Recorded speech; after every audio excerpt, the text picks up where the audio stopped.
Hello guys, how are you all? Welcome back to my channel. So, today we are gonna see, what if Naruto political marriage with Temari but Naruto liked Ino, part 1. And subscribe if you enjoy the video. And also check the description. So let's begin the story. As the meeting of Tsunagekyou's advisory council dragged on, Baki found himself growing increasingly frustrated.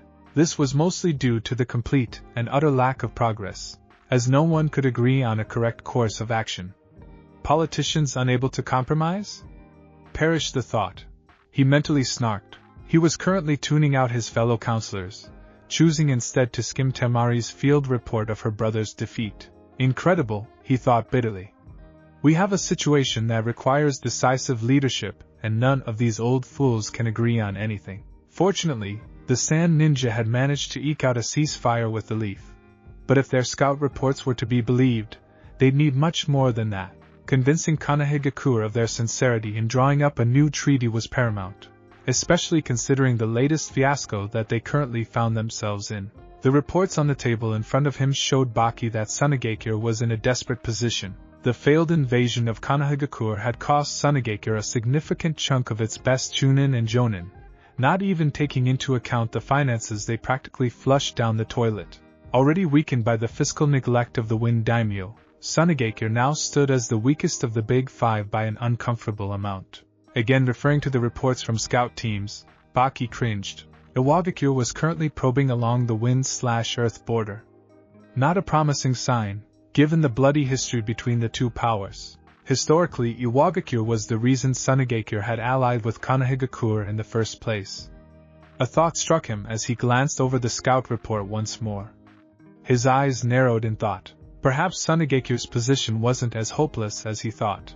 No matter the current political relationship, Konohagakure simply could not allow IWA to get a foothold into Suna territory, because this would eliminate Suna as a barrier to IWA.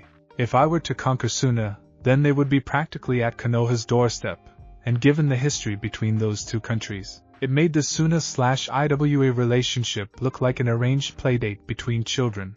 Still, the probing of IWA Ninja was concerning. It's a pity the Yondaime Hokage didn't survive the Kyuubi attack. If he were alive, Iwagakure would never be moving this aggressively. With this thought still in mind, he took a sip of coffee as he flipped to the last page of Temari's report, and almost spit it right back out in shock. Clipped to the page was a picture of the Konohagakure genin that managed to subdue and defeat Gaara. Baki's mind immediately ground to a halt, one word permeating throughout his shocked core. And Namikaze? Startled by the sudden movement next to him, Yura glanced at Baki curiously. With only a year of service to the council, Yura was a young buck, but a rising star for his industriousness and loyalty. Still, given his lack of seniority, he had only made a handful of statements during the current council session. Gently nudging his neighbor, he leaned over and whispered, "Something wrong, Baki? You look like you've seen a ghost or something." Baki examined his fellow council member, and decided to share his newest insights. "You wouldn't be far off the mark, Yura. It's possible I may have come up with a way for Tsunagekyou to recover, but I'm unsure just how well it will play out." Yura rolled his eyes. "Come on, it can't possibly be worse than Otoke's brilliant plan to bribe Takigakure into betraying Konohagakure and allying with us. Something tells me that they're not interested at all in being our buffer against Konoha." Baki snorted with disgust. It had taken some effort on his part, but he'd managed to scrap that little disaster before it gained ground. "No, I plan on trying to regain our alliance with Konohagakure. We shared with them how the Kazekage died, as well as Orochimaru's betrayal, and while that stayed their hand, we need a military alliance, not just a truce." "Really?" Yura whispered back confusedly. "Given how our last alliance ended, what could we possibly offer that they would agree to? Our track record isn't the best when it comes to holding up our end of the bargain, much as I'm loath to admit. I may as well explain my plan to the council instead of doing it piece by piece." Standing, Baki addressed his peers. "Honorable members of the council, some new facts have come to my attention, and I believe I have a partial solution to our current issues." Seeing as he now had the undivided attention of everyone in the room, Baki braced himself and clasped his hands behind his back. "One step at a time, old man. The only realistic solution to our current trouble with the Wagakure is to somehow re-establish our alliance with Konohagakure. It is only through this that we can buy the time we desperately need to recover our resources and recoup our losses. And everyone knows this. The question facing us is simple. How do we prove that we won't betray Konohagakure again? Baki ignored the winces from several of the council members, as he reminded them that Tsunegakure had indeed betrayed Konohagakure, despite Orochimaru's manipulations. Ignoring the rising back chatter and retorts, Baki considered how to phrase what he needed to say. Perhaps a small Konohagakure history lesson? Raising his hands for silence, Baki waited until the room quieted once more. In the past, Konohagakure had an ally it trusted with everything. The alliance between Yuzushiogakure and Konohagakure was sealed by a marriage between the Shodaime Hokage and a woman named Uzumaki Mito. That alliance lasted for decades, until Yuzushiogakure was destroyed by Kumogakure and Iwagakure in the Second Great Ninja War. I believe we can use that tradition ourselves to tie Konohagakure back to our interests. Otoke's, Baki's self-proclaimed rival on the council, quite fairly exploded at this. You couldn't possibly be serious. We need every shinobi we have. Why would we offer one to Konohagakure, and why would they accept even if we did? What possible motive or incentive could we offer? Turning, Baki faced the man directly. Speaking in a calm, controlled manner, almost as if speaking to a child, Baki presented his case. Konohagakure will accept because they cannot afford the strategic threat of Iwagakure conquering us. They know that facing Iwagakure on two fronts would be a recipe for disaster, and as angry with us as they are, I believe Iwagakure is a far greater concern for Konohagakure. Sutetsu, another council member, spoke up in a manner that showed his irritation. Baki, that's all well and good, but you still haven't told us the rest of it. Please stop stalling. Baki picked up his copy of Temari's report and waved it at the council. I would suggest you all fully read Temari's report on Gaara's defeat, but I will briefly summarize since we're short on time. She states that Gaara was defeated by a single genin, even after he'd fully manifested his Biju. Ignoring the gasps of shock this produced, he pressed on. She states that this genin, Uzumaki Naruto, and I do stress the surname, produced more Kage Bunshin than she could count. This forced Gaara to assume Shikaku's full form. Uzumaki then summoned a toad Temari describes as nearly the size of a mountain. She also reports that the toad was wearing a blue gambler's jacket, smoking a large pipe, and had a giant tanto which it used against Gaara in his full Biju form. I can only think of one toad that matches that description. Yura glanced up after going over the info in Temari's report. So, what do we actually know about this Uzumaki boy? Our pre-invasion intelligence described him as a non-entity. I firmly believe that there is more to this boy than Konohagakure is showing the world. Baki stated with certainty. The record showed he graduated last in his class, but I have personally seen the boy use a Jonin-level technique, a Kenjutsu at that, with ease. Summoning toads indicates he is apprenticed to Jiraiya of the Sannin, and I believe you are all aware of that man's last apprentice? Speaking of the Yondaime Hokage, you may be interested in the photo attached to the file in question. Yura glanced at the photo, then at the rest of the council, before coming back to Baki with a questioning look. I'm afraid I'm not seeing Baki, and I don't think anyone else is either. Baki sighed. For the love of all right, I want you to look at the young man in the photo and consider the following.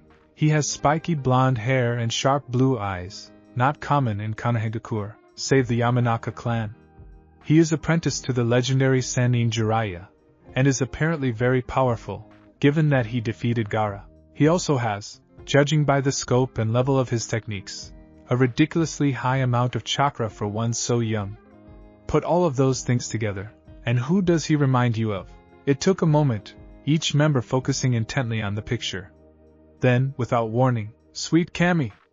an elderly member blurted. He looks just like a younger Yellow Flash. Precisely, Baki said with a smirk. Earlier, I told you that the Shodaime Hokage married a woman named Uzumaki Mito. The only Uzumaki I remember from Konohagakure was Kushina, the red-hot-blooded habanero, and she died 13 years ago during the Kyuubi attack. Now consider this. We have Uzumaki Naruto, age 13, who bears a strong resemblance to the late Namake's Minato, also slain in the Kyuubi attack. The boy was listed as an orphan, but was enrolled in the Shinobi Academy. sponsored by the Sandaime Hokage. Furthermore, the boy is now apparently apprenticed to Jiraiya, the man who trained the Yellow Flash. Take all of this into account, and there are far too many coincidences to be ignored. There's only one logical conclusion. This boy is most certainly the son of the Yondaime Hokage and Uzumaki Kushina. Very well, I can follow your logic, Otoke said, after a full minute of mulling over Baki's latest revelation. However, I am unsure where you are going with this. What does the supposed heir of the Yondaime have to do? Baki grinned as his rival trailed off, his eyes widening as the implication hit him. It's fairly simple, really. We offer Temari in marriage to the Uzumaki boy as a gesture of good faith on our part. Why Temari?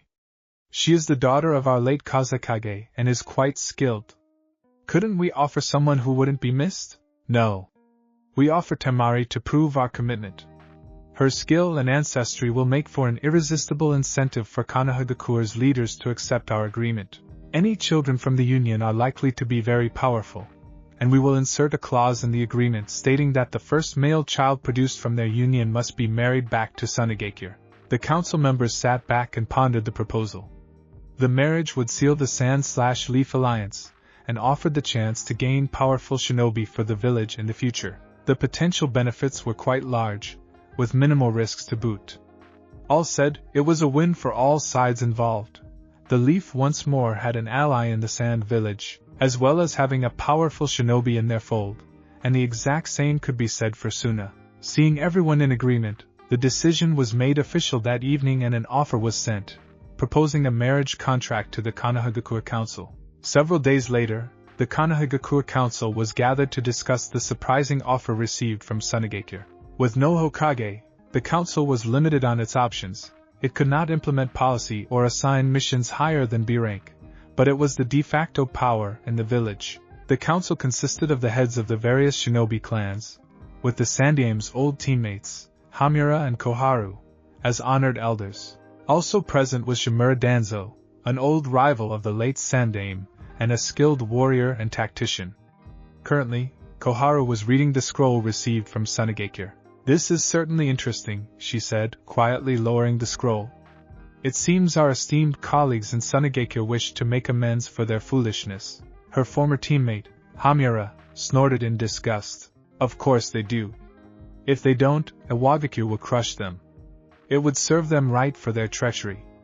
It's a pity that we can't afford to let Iwagakure gain a strategic advantage like that. It surprised everyone when Danzo, the old warhawk himself, spoke up.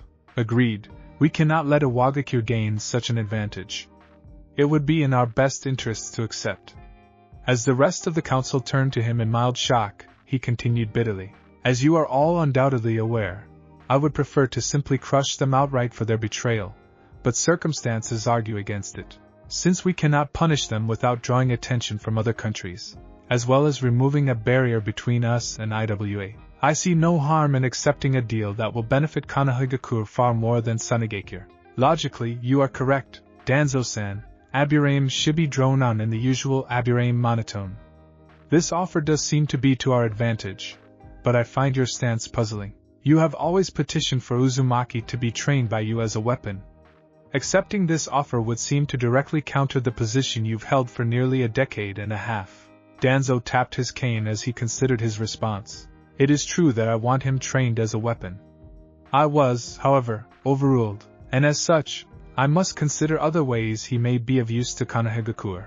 Sunagakure is now offering the daughter of the late Kazekage by all reports a powerful kunoichi if she marries Uzumaki. He smiled grimly. I suspect that Sunagakure may have discovered the boy's heritage. Troublesome, muttered Nara Shikaku. If they haven't discovered Uzumaki's heritage, this deal is completely in our favor. I remember this Temari girl from the exam and she seemed quite skilled. On top of it, she's a wind user as well, very rare here in Konohagakure. Even if Sunagakure has discovered the boy's heritage, the deal, while more even, still favors us. Marrying the children of two Kage is likely to produce very powerful children in turn. I suspect that is the reason they want a male child married back to Sunagakure. A male child would be able to start a clan, Another point in favor of Tsunegekyo having guessed who Uzumaki is. Everyone sat back to consider Nara's words and examine the offer for other hidden agendas. Having only recently taken his seat as head of Clan Sarutobi, Asuma was somewhat confused. I thought the boy was just an orphan, unfortunately chosen to have the QB sealed inside him. Everyone here seems to know something about him. Wait, he said son of a Kage? It couldn't be Yandane? He sealed the QB no Yoko in his own son? In his newfound confusion and anger, Asuma blurted out, "Are you telling me that Uzumaki is Yandame's son?" To his shock, most of the council simply nodded in his direction, seemingly unfazed by this revelation. Yandame had a son? Why was this hidden? It should be obvious, Asuma. The Yandame made many enemies during the Third Great Shinobi War, came the reply from Higahayashi. The boy would have been in grave danger had word gotten out about who his father was. Danzo surprised the council once more by being the next to speak. It was as if the old warhawk had suddenly developed an interest in council affairs. At this point, I don't see any option but to accept this offer. It is slanted too far in our favor to decline without tipping our hand regarding the boy's heritage. If we chose to decline by announcing that heritage, I have no doubt Kumogakure, and especially Iwagakure, would react unfavorably. We also need the boy to produce more Uzumaki, as possible future containers for the QB, if not outright shinobi for our future ranks. Unless there are generous volunteers here that are willing to offer up their progeny to such a fate? Seeing the members of the council refuse to meet his lone eye, he nodded. Very well, since we are in agreement, let us send our response. What? The yell from the council chamber echoed through the building, down the street, and throughout the village. Kankuro found himself in the odd position of hiding from his sister. While this wasn't too uncommon, his choice of hiding spot behind his brother was a new one. Not something he would have dreamed of even a month beforehand. But Gaara had been different ever since his loss to the blonde-haired runt during the invasion. The redhead was still stoic in the face of his sister's rage. This part of Gaara hadn't changed. Kankuro was positive Gaara really didn't understand feelings. Or at the very least, had a feeble grasp of their concept. But he wasn't radiating continuous bloodlust anymore, so this was a plus in his book. As far as he knew, other than some bandits on the way back from Konohagakure, Gaara hadn't killed anyone since the invasion. Hence the reason he was hiding behind Gaara as his sister raged. It wasn't cowardice, he told himself firmly. No, of course not. It was a strategic retreat, damn it. Meanwhile, Temari, fuming in the center of the room, was not in the best of moods. Giving her sensei a look that belied the hidden rage, the unbridled fury that lay beneath, she smiled up at him, eyes closed and teeth bared. Care to repeat your last statement, Baki-sensei? Because I could have sworn I misheard you. Why, I swear you just said I was sold off as marriage material to the Leaf Village. Baki sighed, both inwardly and outwardly. Well, I shouldn't be surprised this is her reaction. In reality, I'd probably be more worried if she didn't react this way. The only good thing so far is that Gaara seems to be, well, not Gaara. And by that, I mean not outright murdering my ass. I'm going to take that as a win even if Temari ends up doing it herself. Famous last words, Baki. Inhaling and exhaling deeply, Baki held his hands out. Temari, this is an order from the council. To cement our alliance with the Leaf, we need a strong symbol of commitment. I am truly sorry, but as the daughter of a Kage, you always knew a political marriage was a potential future for you. Temari ground her teeth as she snarled back, not willing to back down just yet. Yes, I knew that I could possibly have a political marriage. However, I was under the impression that it would be here in Tsunegekyo. Not married out as a sacrifice to another village. To his credit, Baki did feel sorry for his soon-to-be former charge. Temari had no way of knowing that though, even if he did continuously apologize. We need this alliance badly, Temari. If there was any other choice, but there isn't. Shaking his head sadly, he continued. We were tricked, fooled by Orochimaru into doing his bidding. However, we still attacked an ally, despite the alliance between us. If we don't regain Konohagakure as an ally, Tsunegekyo will face Iwagakure moving against us alone. With the losses in the invasion, we wouldn't be able to stop them. We need time, Temari. Your sacrifice will buy us that time. Temari gripped her fan hard, small grooves appearing in the metal. She clamped her jaw shut against the urge to rage against the world that seemed turned against her. Reminding herself that she was a kunoichi of Suna, she forced herself to calm down. I suppose it is a shinobi's duty to sacrifice for the village, she told herself grimly. But damn it, why me? Why not Kankuro? She glanced in his direction, and got a whimper from behind Gaara's back, while the redhead merely stared at her, almost as if he was confused. Taking a deep breath, she lifted her head to meet Baki's forlorn gaze. I understand my duty, Baki-sensei, but I still don't like this. Has my future husband been decided?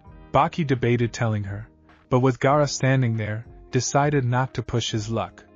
He felt he'd dodged enough kunai today, and didn't want to add sand shuriken to that list. No, he calmly lied.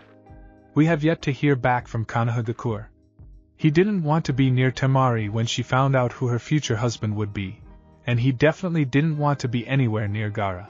Not that that was unusual, but with his sister's future on the line, let's just say silence was golden in this matter. I would recommend that you study leaf customs while we wait. Once again, for what it's worth, I am sorry, Temari. Having said that, he turned and walked out the door, closing it behind him and leaving the three siblings alone. Closing her eyes to stop the tears, Temari bit her lower lip. She was startled when she felt a hand gently clasp her shoulder. Looking down, she was amazed to see it was Gaara's, and even more surprised when it seemed he was trying his best to comfort her. I don't think he really understands, she thought, seeing the confusion still prominent in her brother's eyes, but he is trying. Forcing a small smile, she covered his hand with her own. Thank you, Gaara. Gaara wasn't sure what his sister was feeling, but he recognized tears as a symbol of the same feelings he used to have as a child. Something he now knew as pain. They were feelings in need of comfort. Perhaps this is what Uzumaki meant when he talked about protecting those precious to him. Taking his hand off her shoulder, Gaara tried to voice what he was feeling. Temari, if he hurts you, I will kill him. To her own surprise, as well as Gaara's, Temari pulled him into a hug. Gaara had threatened to kill her many times when she was younger, but he had never threatened to kill her. Thank you, Gaara. Eyeing the towering gates in the distance, Jiraiya glanced at his traveling companions. Hot, big busted ex-teammate? Check. Ex-teammate's hot apprentice?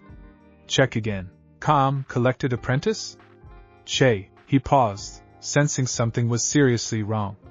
Since when was Naruto ever calm? Hey Gaki, shouldn't you be, I don't know, bouncing around or something? You're never this quiet. Crossing his arms, Naruto glared at him. Ero-sennin, I died on this trip. Literally. I'm tired of pretending I'm always happy, especially if I'm not. I'm done with it. As soon as we get back and get Bachan settled, I'm gonna go get rid of the jumpsuits. Shizen spoke up. But Naruto-kun, I thought you like oranges? Oh, I do. Orange is completely awesome. Glancing at Jiraiya and Tsunade, he narrowed his eyes and added, it's a mix of red and yellow. How could it not be awesome? Still, I think I can find something a bit more subdued. I don't need the attention anymore. A short glance passed between the two Sannin as they picked up the deeper meaning to the words. Guess that saves me the trouble of telling him who his parents were. Jiraiya stifled a laugh as they passed through the gates. The kid might have dropped his happy-go-apeshit mask, but he was still filled with enough energy to bounce around like a pachinko ball. Watching Naruto leap up to walk on the wall next to them, Jiraiya had a thought. He may have decided not to pretend to be happy all the time, but I doubt it changed who he is inside. Alright Gaki, while I get home here settled at the Hokage Tower, how about you go home and do that whole jumpsuit burning thing you were talking about? Sounds like a plan, Ero-sennin. Naruto called as he bounced off. You know, Tsunade said as they walked along, watching Naruto's retreating form.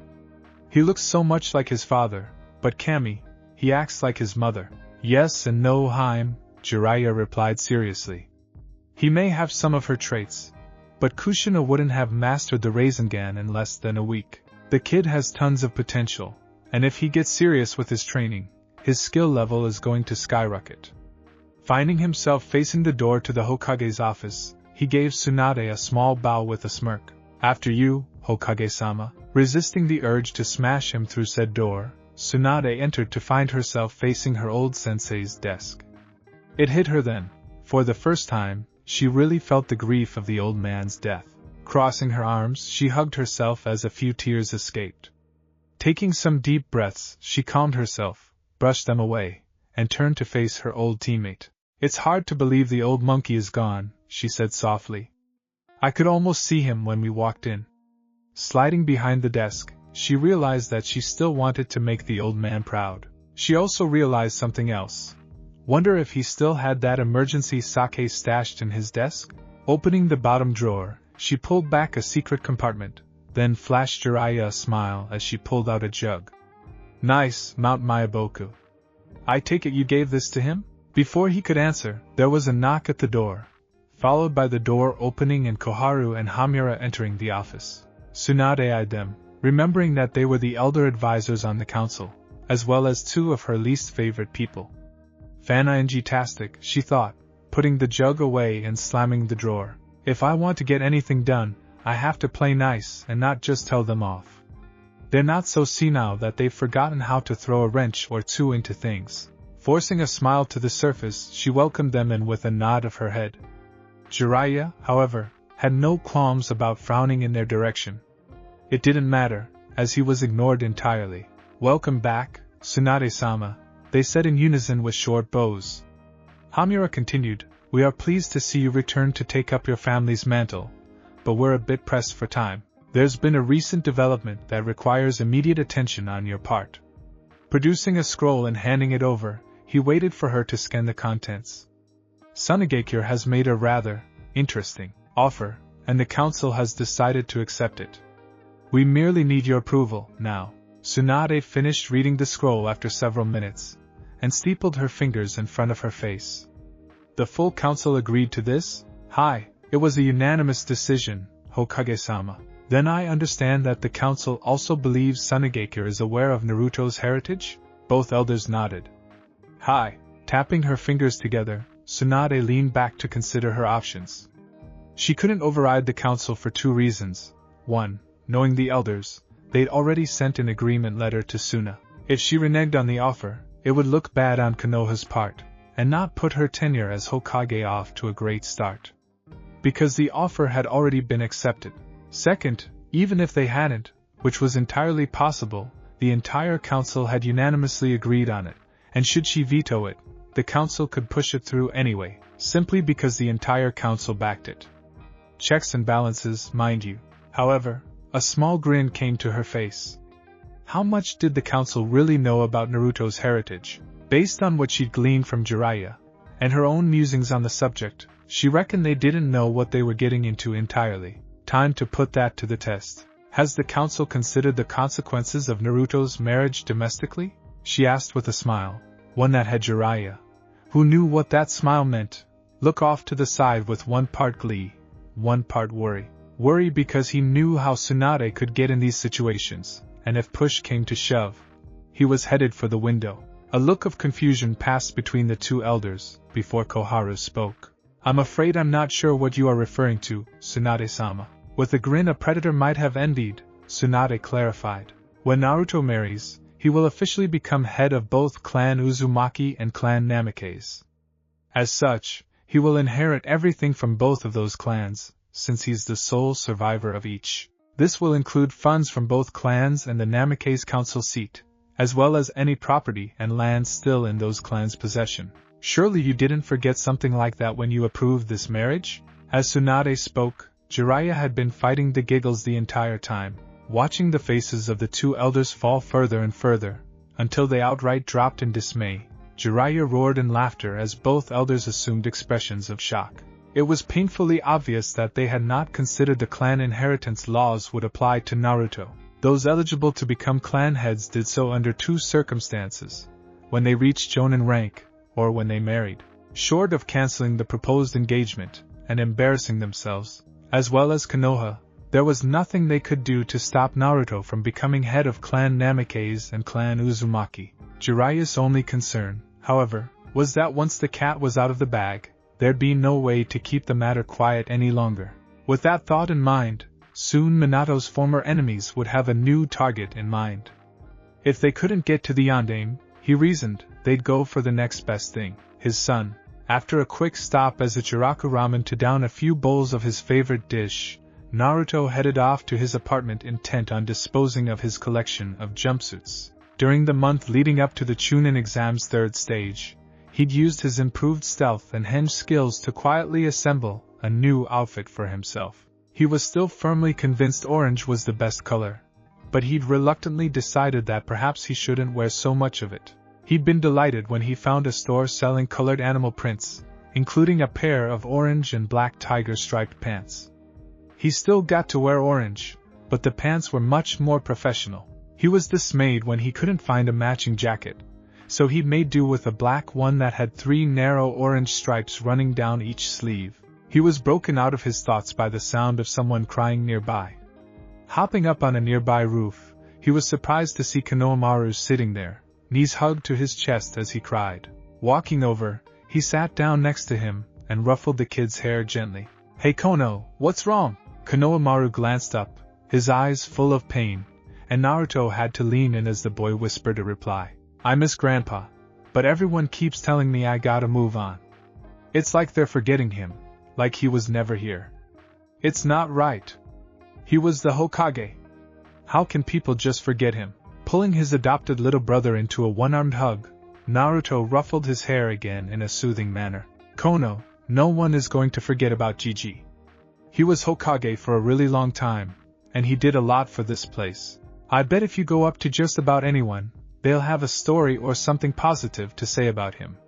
He's still here in our hearts, and what we can do is live in a way that would make the old man proud." "You really think so, boss?" the sniffing boy asked. Naruto flashed him a hearty smile. "Yeah, believe it." Konohamaru studied his proclaimed rival. "Hey Nichan, when did you get so?" He paused to consider a word that would fit. "I don't know, smart I guess?" Naruto chuckled at the other boy's confusion. "I learned when I was younger that if I acted like an idiot, people would pay attention to me. It was a trade-off. You know, I wasn't happy about being called names and being insulted, but they at least knew I existed." Konohamaru's eyes were wide as he stared at Naruto. This wasn't a side of his friend he'd ever seen before. Naruto was supposed to be all smiles and laughs. For a moment, he felt like he was talking to his grandfather, listening to one of the stories of the old man's youth. A strange combination of sadness and joy welled up within him, and he wasn't sure how to respond. Still, appearances had to be maintained, so he rolled his eyes. "That seems kinda stupid, boss." Cuffing the back of Konohamaru's head, Naruto stood up. "Hey, you gonna try and tell me your old attacks on Gigi were any different? I gotta get moving, but I'm glad you're feeling better. Catch you around." Flashing a foxy grin, he formed a ram's seal and vanished in a swirl of leaves. When did boss learn the Shunshin? Popping up in front of his apartment, Naruto was surprised to see Jiraiya waiting for him with a serious expression. "Ero-sennin? I thought you were with Bachan. Shouldn't you be off doing some research or something?" "Damn it, Gaki, stop calling me that. Anyway, we don't have time for this right now. Haim wanted us over at the hospital half an hour ago." "Where the hell have you been?" After listening to Naruto's quick explanation regarding Konohamaru, he nodded his head. "You did a good thing, Gaki, and it's a good excuse for anyone but Tsunade. We gotta go now, or she is gonna turn us to paste. And by us, I mean you, because you're my meat shield in all this. Got it?"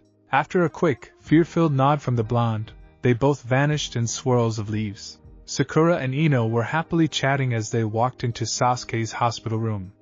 They had been checking up on Kakashi and Sasuke daily, hoping that they would wake up.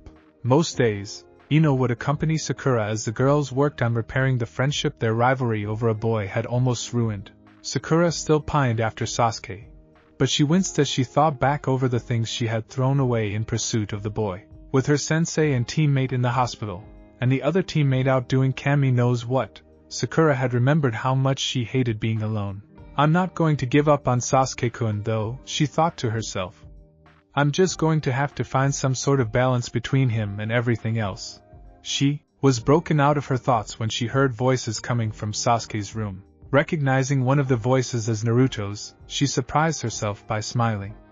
She found that she had actually missed the boy while he was gone. It seemed her hyper teammate was finally back, but she was curious as to why he was in Sasuke's room. probably being his normally boisterous self, though. She shook it off as a practical certainty, and reached the door. Opening the door, she saw Naruto, but didn't recognize either of the other two in the room. One was a white-haired man, rather tall and pushing 50, leaning against the far wall with his arms crossed as he observed the room's other occupant. The occupant in question was a woman who looked to be in her late 20s, with her blonde hair and twin pigtails over a green gambler's jacket with the kanji for gamble emblazoned on the back. Shocker. The woman was holding her hands near Sasuke's head, and Sakura started to panic until she recognized the green glow her hands were emanating as medical chakra. Naruto looked up as his teammate entered the room. "Hey Sakura-chan. Guess what? Bachan here is going to heal Sasuke. She already woke Kakashi-sensei, so this shouldn't take too long." As Sasuke groggily woke up, Tsunade backed away and Sakura ran over and hugged the newly awakened boy. Ino stood by the door, somewhat disappointed. She just hoped that Sakura would remember her promise to be friendly rivals, now that Sasuke was awake. She'd missed her friend when they'd been fighting. Tsunade and Jiraiya both noticed Naruto seemed down after his teammate didn't bother to even say hello. Jiraiya used their old team hand signals to tell Tsunade about the boy's crush. "What about the blonde at the door?" she signed. "Pinky's rival for Duckbutt, if I'd have to guess," that was the quick response. Narrowing her eyes at Naruto, she considered his reaction to his pink-haired teammate. "That's going to make telling him the news I have harder."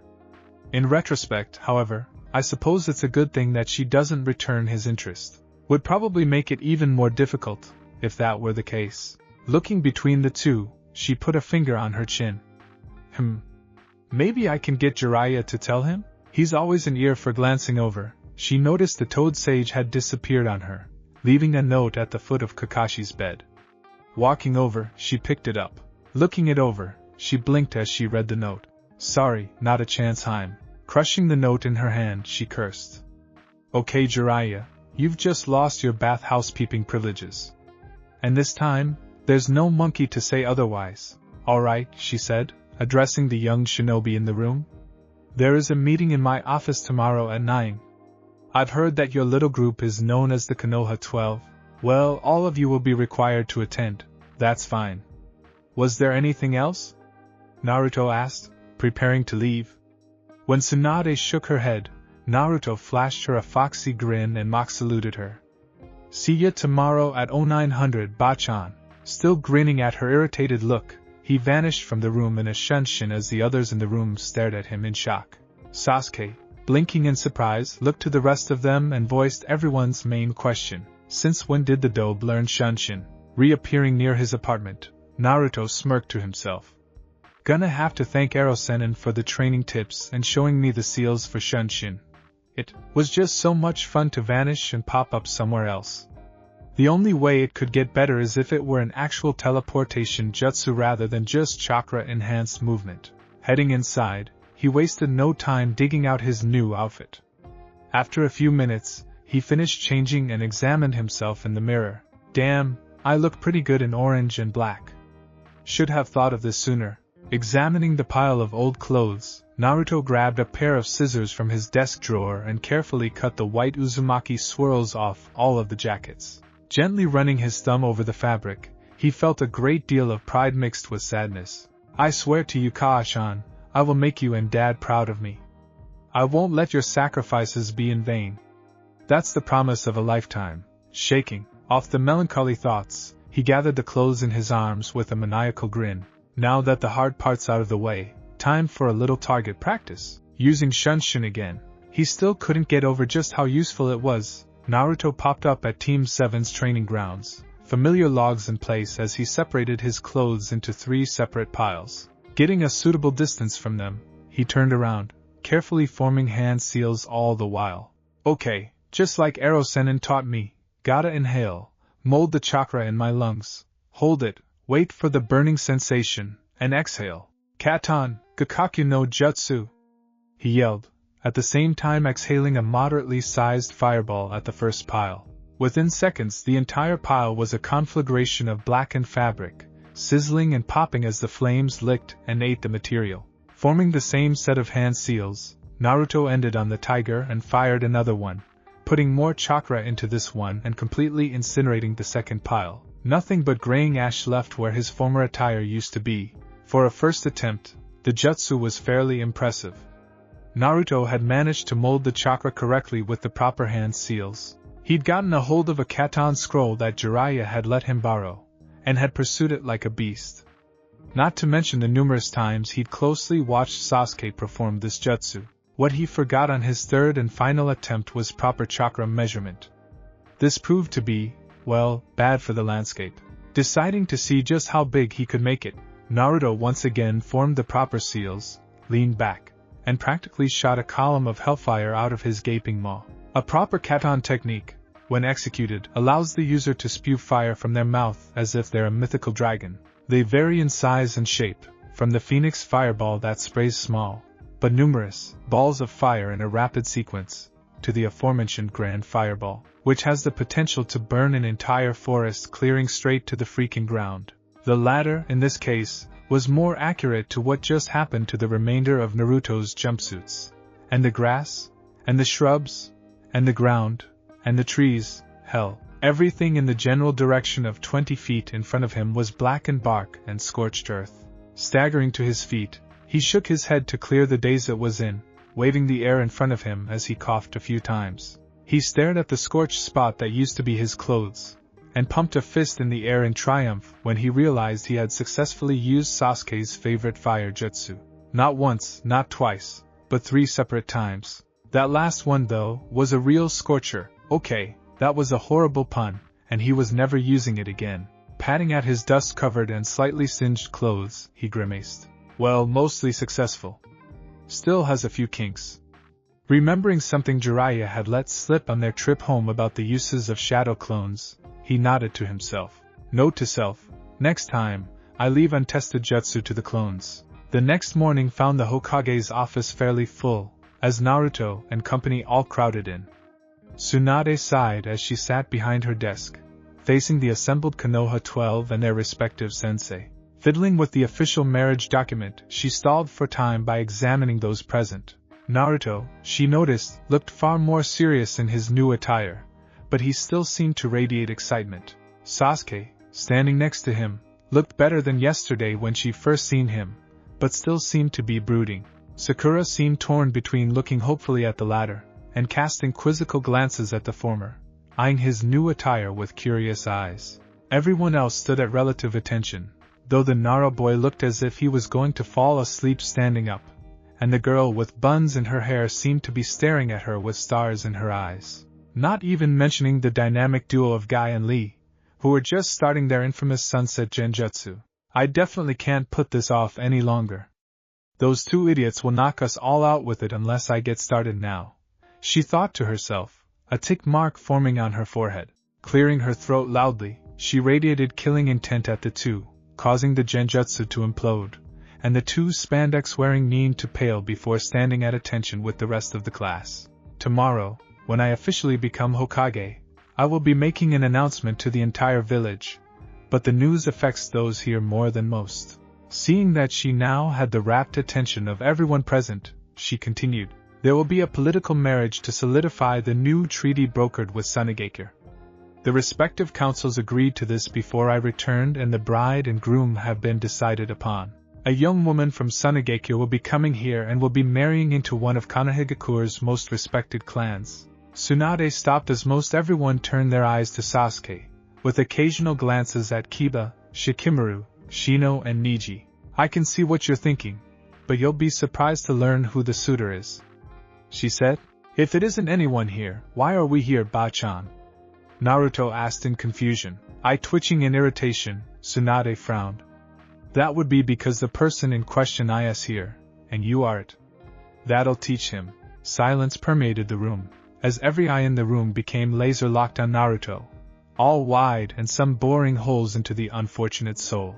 One set in particular was apparently trying to burn a hole through his head and into Tsunade's, as both were feeling a bit hot under the collar right now. Naruto chuckled, scratching the back of his head. Good one, Granny. You got us. Now seriously, who's the unlucky bastard? You are, Naruto. Stop with the jokes. You are joking, right? He paled when she shook her head. Seriously? I'm getting married? I'm only 13. This is bullshit. Sighing, Tsunade rubbed her temple as the room exploded with questions. A vein began throbbing on her forehead, and she slammed a fist onto the desk. Silence! Her roar silenced all present, and she pointed to Shikamaru, who had his hand raised like a good little genin. You. First question. Hokage-sama, you said that the Sunigekyo woman would be marrying into a Konoha clan, but then said that Naruto would be the suitor. As far as we know, Naruto doesn't have a clan. He gave Naruto an apologetic look, letting the blonde know it wasn't a snub at his family's situation. Naruto nodded, letting him continue. So, does this mean that Naruto actually does have a clan? As a matter of fact, Shikamaru, Naruto does. Or rather, I should say he has 2 clans.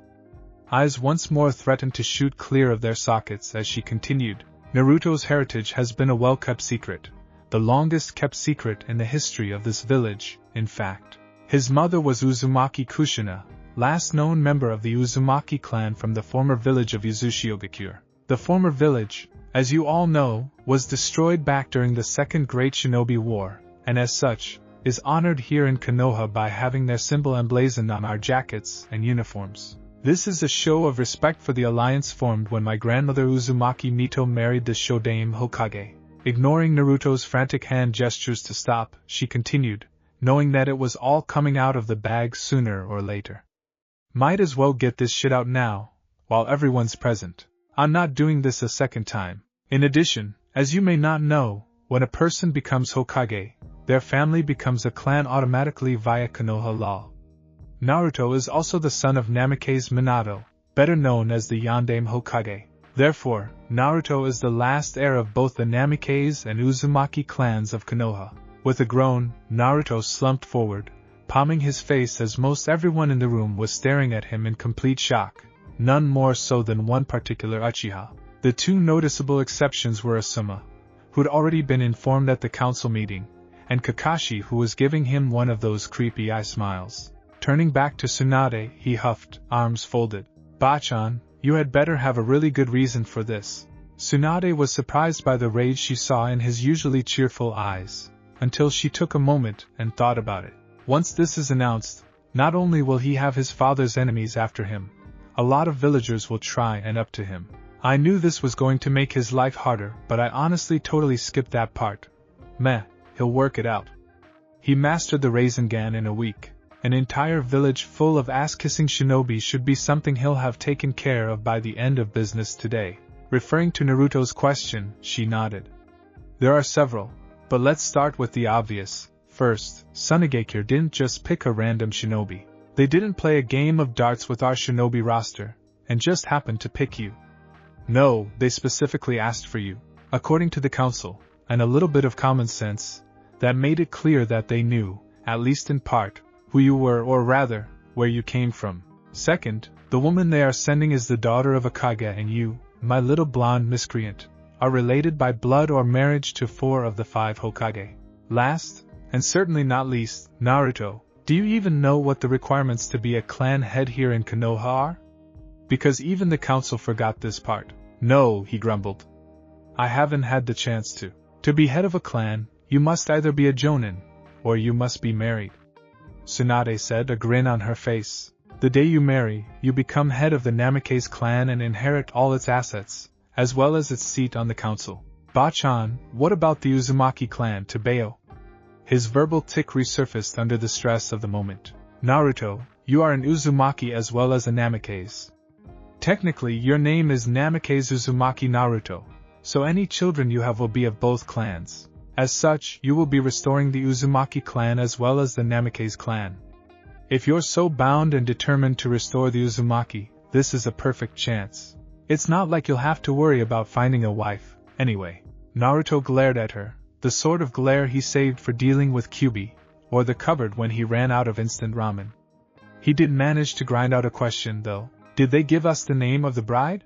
Glad for an excuse to escape his glare, the brat didn't glare often, so it was unnerving. Tsunade lifted the scroll. Says here her name is Temari.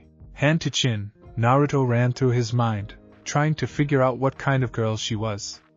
Could have sworn she was part of the Chunin exams. Wait, wasn't she the girl that? Glancing over at Tenten, he only confirmed his suspicions when he saw the girl wince in his direction, giving him a weak smile. Yep, I'm Edition. Tsunade caught a glimmer of recognition in the blonde's eyes, followed by the sort of resignation reserved for those on death row. Inwardly groaning, she gave a gesture of dismissal to the rest of the group. Alright, that's enough. I've said all I'm going to say until the official announcement tomorrow. All of you scat. I've got business with the soon-to-be-married here. Getting acknowledgement from most, the group filed out, the chatter exploding once they left the Hokage's office. She suspected that, by tomorrow, half of the village was going to know about it before she even made it official. Should have put a gag order on that lot. Oh well. Turning to the man in question, she sighed. Alright, what's up? Chuckling nervously, Naruto rubbed the back of his head, another nervous tick. Well, Temari-chan is a bit high maintenance. Plus, Gaara is his brother. You know, the Jinchuriki for the Ichibi? The one that tried to kill me, multiple times I might add. Tsunade sighed as she pinched the bridge of her nose in exasperation. Alright, ignoring the whole homicidal Jinchuriki problem for the moment, I have some things for you. Standing and crossing the room to the portrait of the fourth Hokage on the wall, Tsunade lifted it, revealing an elaborate seal on the wall. Alright Gaki, get over here. This is a blood seal, key to anyone from your father's line. I need you to open it for me. Pulling a kunai out of its holster, Naruto nicked his thumb and pressed the bloody digit against the seal. The seal seemed to rotate before it expanded, and the safe unlocked with a quiet click.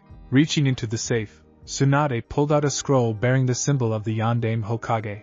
Alright, need you to bleed a bit more for me, she told Naruto in a teasing manner. Ignoring the obvious rolling of his eyes, she watched him undo the seal and then opened the scroll. She couldn't stop a snort of laughter as she read the short note. Hey old monkey.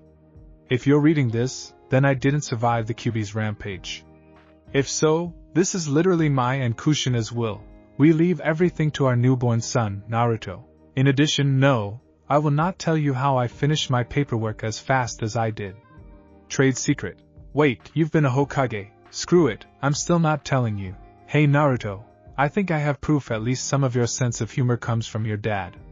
Handing Naruto the scroll, she chuckled as he read it, grinning as he laughed near the end.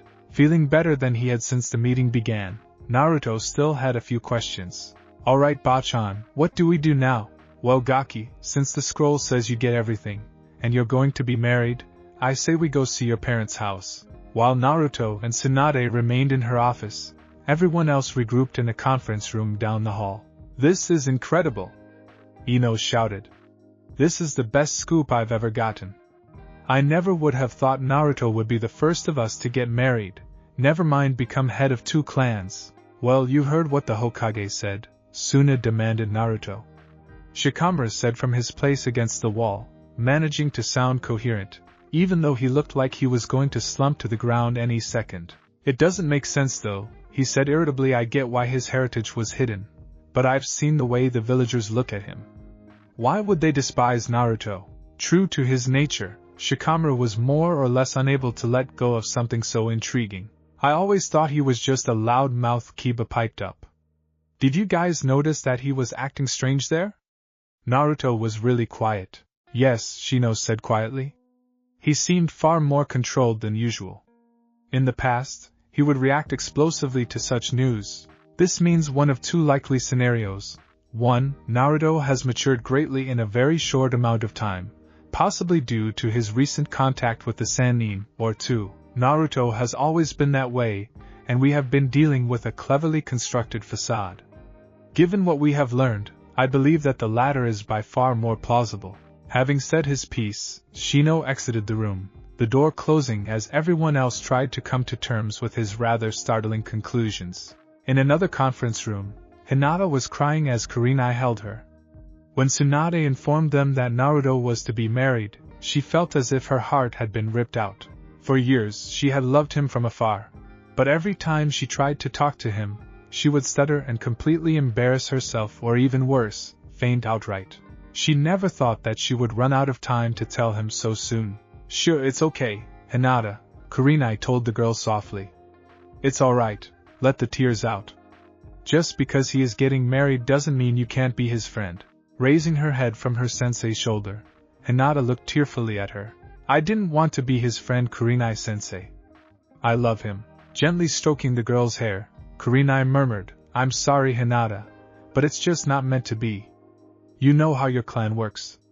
Even if he wasn't getting married, in the end, you still wouldn't have had him. Sensei? The crying girl asked in shock. Sure, I know, Hinata. I know it hurts, but time heals all wounds.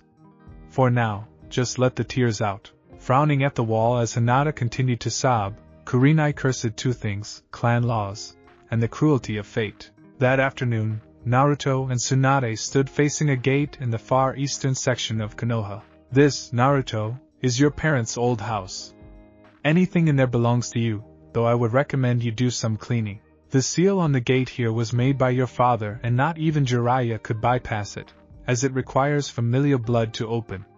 With a slight smirk, she added, shouldn't be a problem for you though. With a quick shunshin, Tsunade returned to her office, preferring to let the kid venture on his own. Unsealing the gate by reopening the cut on his thumb, Naruto entered his new property. The land was small for a clan compound, but he supposed the Namikaze clan had never been as large as the Uchiha or Hyuga. The gardens had long ago taken over and filled the stagnant lawn and koi ponds with green. Still, he could see the beauty, and a little work would restore it to its former glory. The main house stood in the center of the gardens, 3 stories of traditional stonework, and rice paper doors in need of some serious maintenance, with gently sloping red clay rooftops and opulent dragon guardians on the corners. He pushed open the main entrance, careful not to damage the aged wood. As expected, the paper gave way easily under his hands. He was planning on replacing it, anyway, so he wasn't concerned. No one had come into the house after his parents had died. All of the furniture remained where it was last, coated with a fine film of dust with a few cobwebs dotting the corners of the rooms. He passed through the entrance and into the sitting room, a television sitting at the far end of a kotatsu. Everything would have to be replaced, from the electronics to the fabrics, even the curtains, but it looked like most of the wood furniture, save all the chairs, he wasn't taking chances with them, would be fine with a careful cleaning. He glanced around for another moment before making his way upstairs. It was dominated by bedrooms, 4 of them total. The master bed was the only one that looked like someone had used it before the house was abandoned. His parents' night clothes were still folded on the bed, waiting for them. With a melancholy sigh, he shut the door carefully and made his way to the 3rd floor. His parents, or perhaps his grandparents, had made the 3rd floor a training room. The practicality of it aside, it was huge. A large, open expanse with wood floors, threadbare training mats sitting in a pile in the corner, several training dummies lined up against the far wall, and various weapons along said walls. The training room wasn't the place for practicing jutsu, but it was more than appropriate for practicing taijutsu and weapon skills, as long as the person practicing wasn't Lee, or Guy. He returned to the ground floor, passing through the dining room and kitchen, noting with glee the amount of space he had for ramen, then noticing a tightly shut door just outside the kitchen. He pushed it open, revealing the cool, stone space of a basement, the jackpot, as far as the home of a ninja was concerned. He carefully took the stairs one at a time in case they were rotting through. Last thing he needed was to plunge a story or 2 to the ground below. Most of the room below was a library, cool but not damp, perfect for the delicate paper located here. The shelves were overflowing with scrolls and books. He could almost tell which belonged to his mother, and which to his father just by the neatness some of the shelves seemed to have. A small corner of the room held a workbench, holding a strange, 3-pointed kunai. The overflow of scrolls on the shelves above it seemed to indicate his father or mother was making weapon scrolls in their spare time. 1/3 of the basement was walled off to make a separate room that opened with another seal. It was obviously his father's private study, filled with few ninjutsu supplies. An open scroll lay on the large, but simple, desk at the opposite end of the room. He stepped inside to take a closer look. Picking up a scroll, he read the outer kanji. Hirashin no Jutsu, huh? I wonder what it does. He almost sat down to read, but the overpowering smell of dust was beginning to bother him, and he needed to get some air before he went into a coughing fit. He decided it would be a good idea to get to bed in the next hour or so. He scouted out the cleanest room, a corner space on the second floor. He stopped in the doorway, producing 100 clones that looked rather unamused to be there. Alright guys, I'm headed to bed, but I want you guys to start cleaning this place up. Start with the main rooms, and if you have time, start on the training fields. I want you 5 to head downstairs and start going through the library, and I want you to read that scroll I found earlier. Remember, this is our new home, so curb the enthusiasm, okay? That means no explosions. Watching the clones salute and run off, Naruto crawled into bed, at least somewhat satisfied with the day. Naruto wandered downstairs to discover a thoughtful clone had picked up some cereal for him.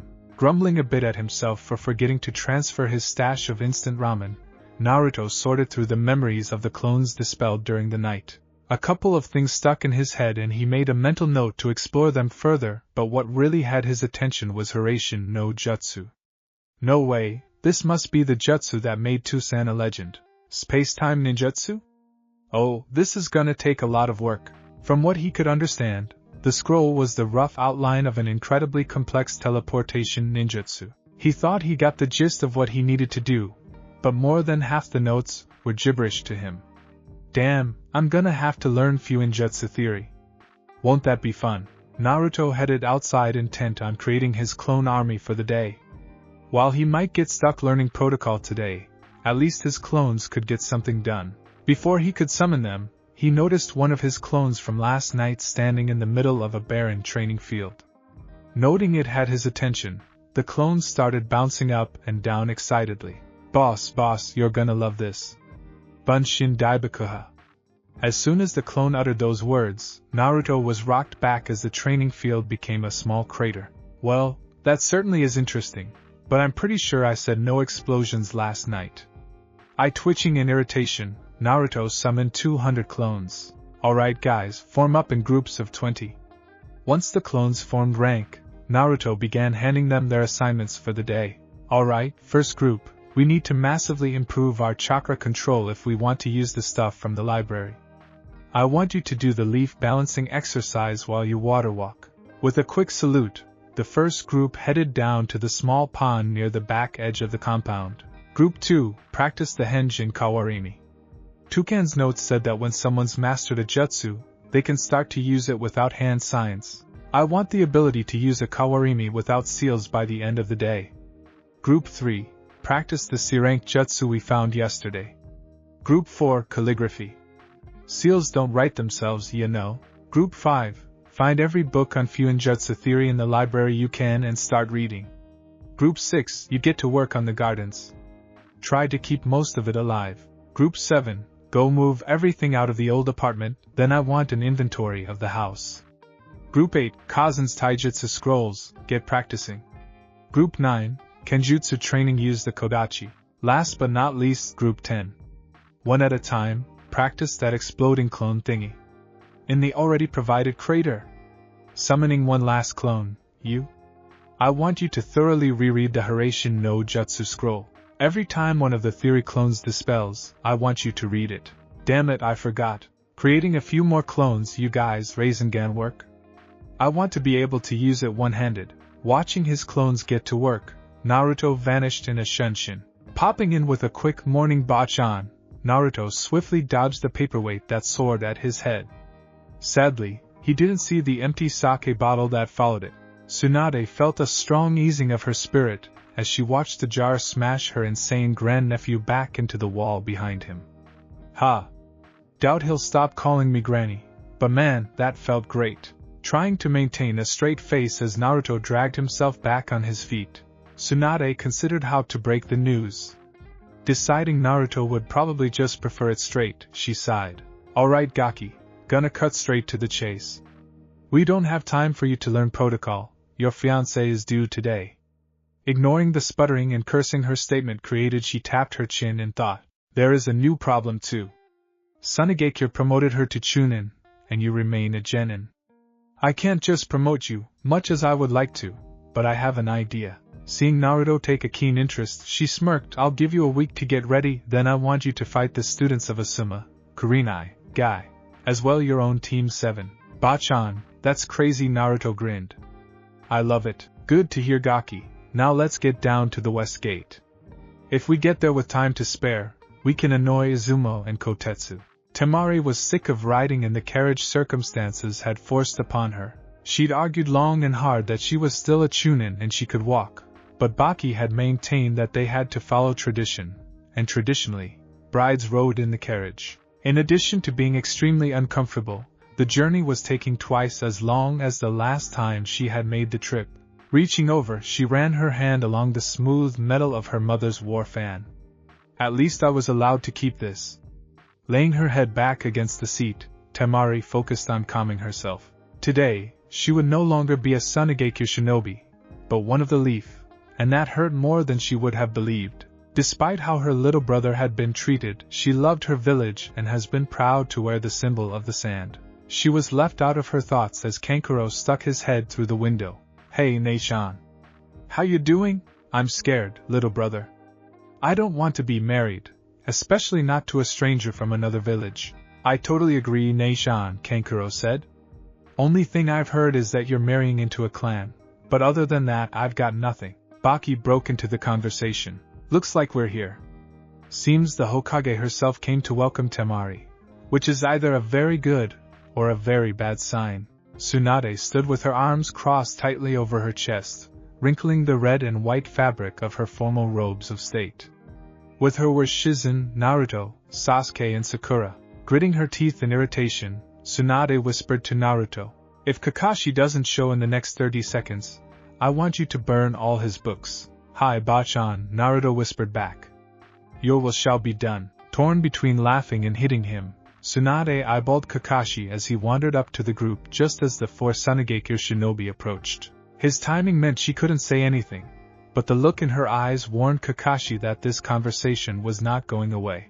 "Greetings and welcome to Kanahigaku no Sato. I am Tsunade Senju, Godame Hokage, and I am most pleased to formally welcome you." Naruto faced Temari nervously, bowed and spoke the phrase Tsunade had hammered into his head while they were waiting. "I welcome you, Temari. My water is yours and I wish you shade and safety." Temari stared in complete shock. Not only had she not been expecting the traditional greeting of a Sunigakure groom to his bride, she couldn't believe this was who she was to marry. Snapping out of her reverie, Temari bowed in return. "I greet you, Naruto. I am thankful for the honor. May you always find water and may our home be blessed with shade." She eyed him carefully. He seemed more serious than she remembered, more controlled.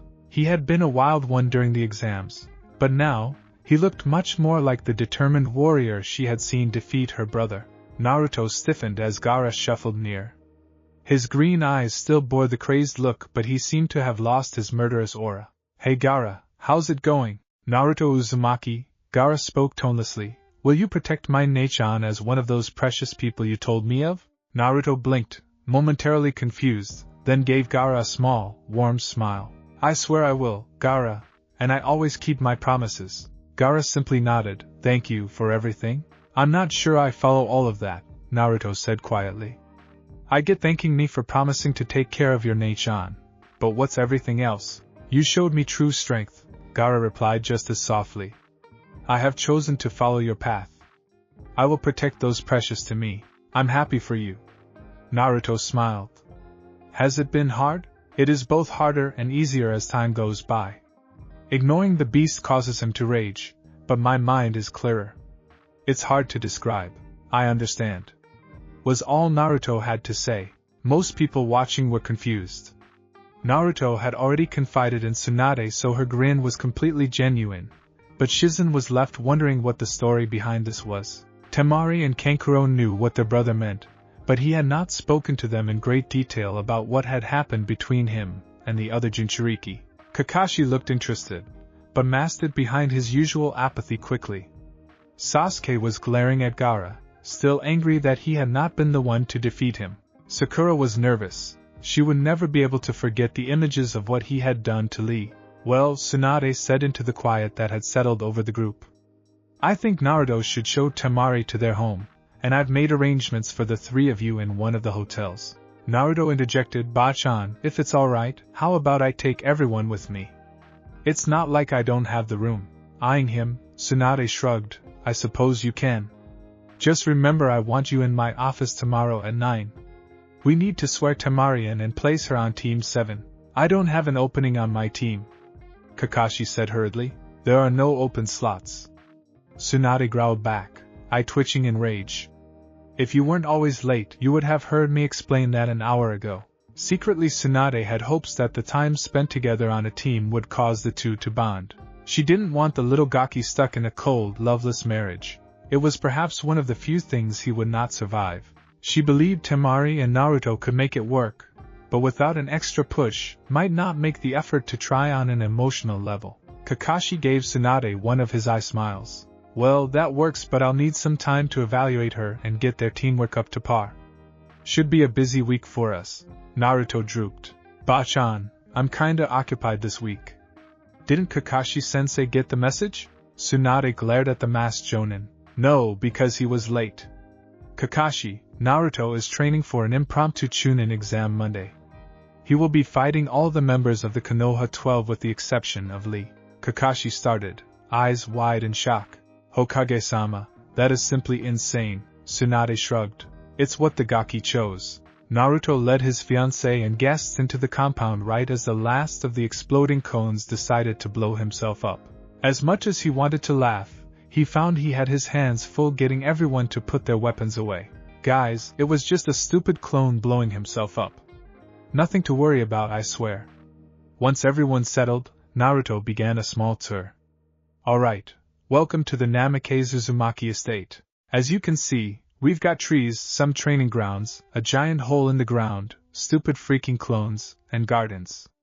Eyeing the general destruction, Naruto felt he had to add, Nah, Temari, I sure hope you garden better than I do, cause I think my clones really screwed that up. To her own surprise, Temari found herself agreeing. The clones had really messed things up.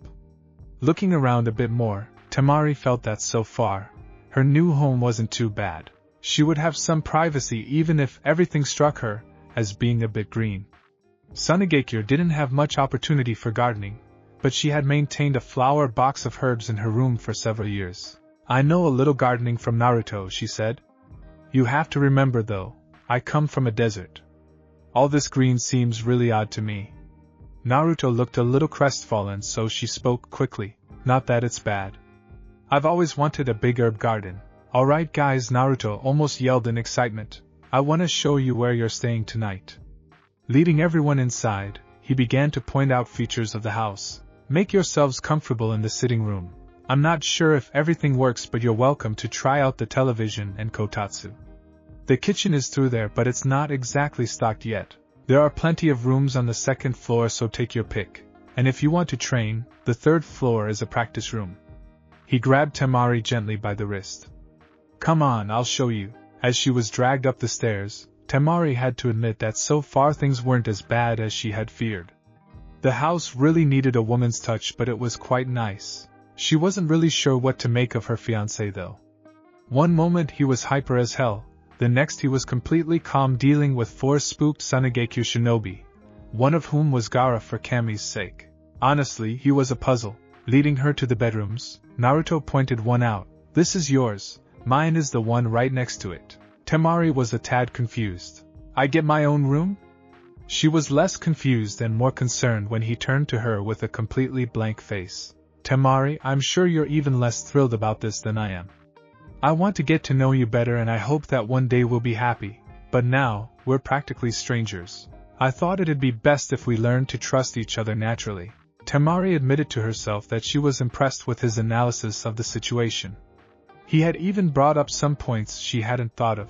In Tsunade, it wasn't uncommon for a husband to demand his arranged wife be in his bed the evening of their marriage, and she had expected that behavior simply because she knew arranged marriages had nothing to do with whether or not two people loved or trusted one another. Thank you, Naruto, was her heartfelt response.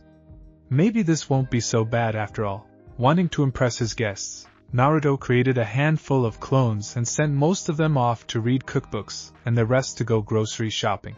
With time to kill, Naruto headed to one of the restored training fields to test what his clones had learned. Raising his hand, he was pleased to see a half-formed Rasengan. Definitely done by the end of the week, he thought with a smirk. Swapping places with a training dummy, he grinned. Sealless Kawarimi, check.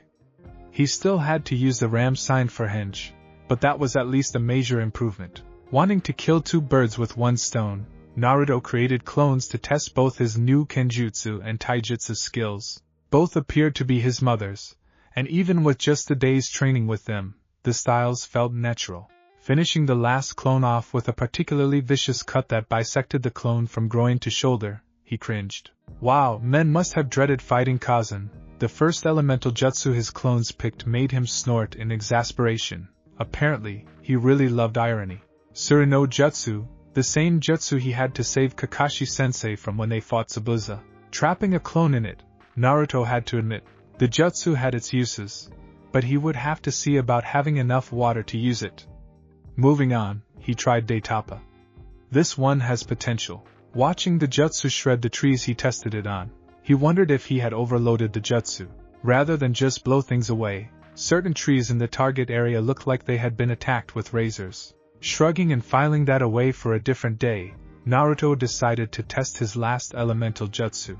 Remembering his internal promise after the last time he had barbecued himself, Naruto created some clones and backed off. Gakakyu no Jutsu. And won't the theme be ecstatic that I can use one of his jutsu?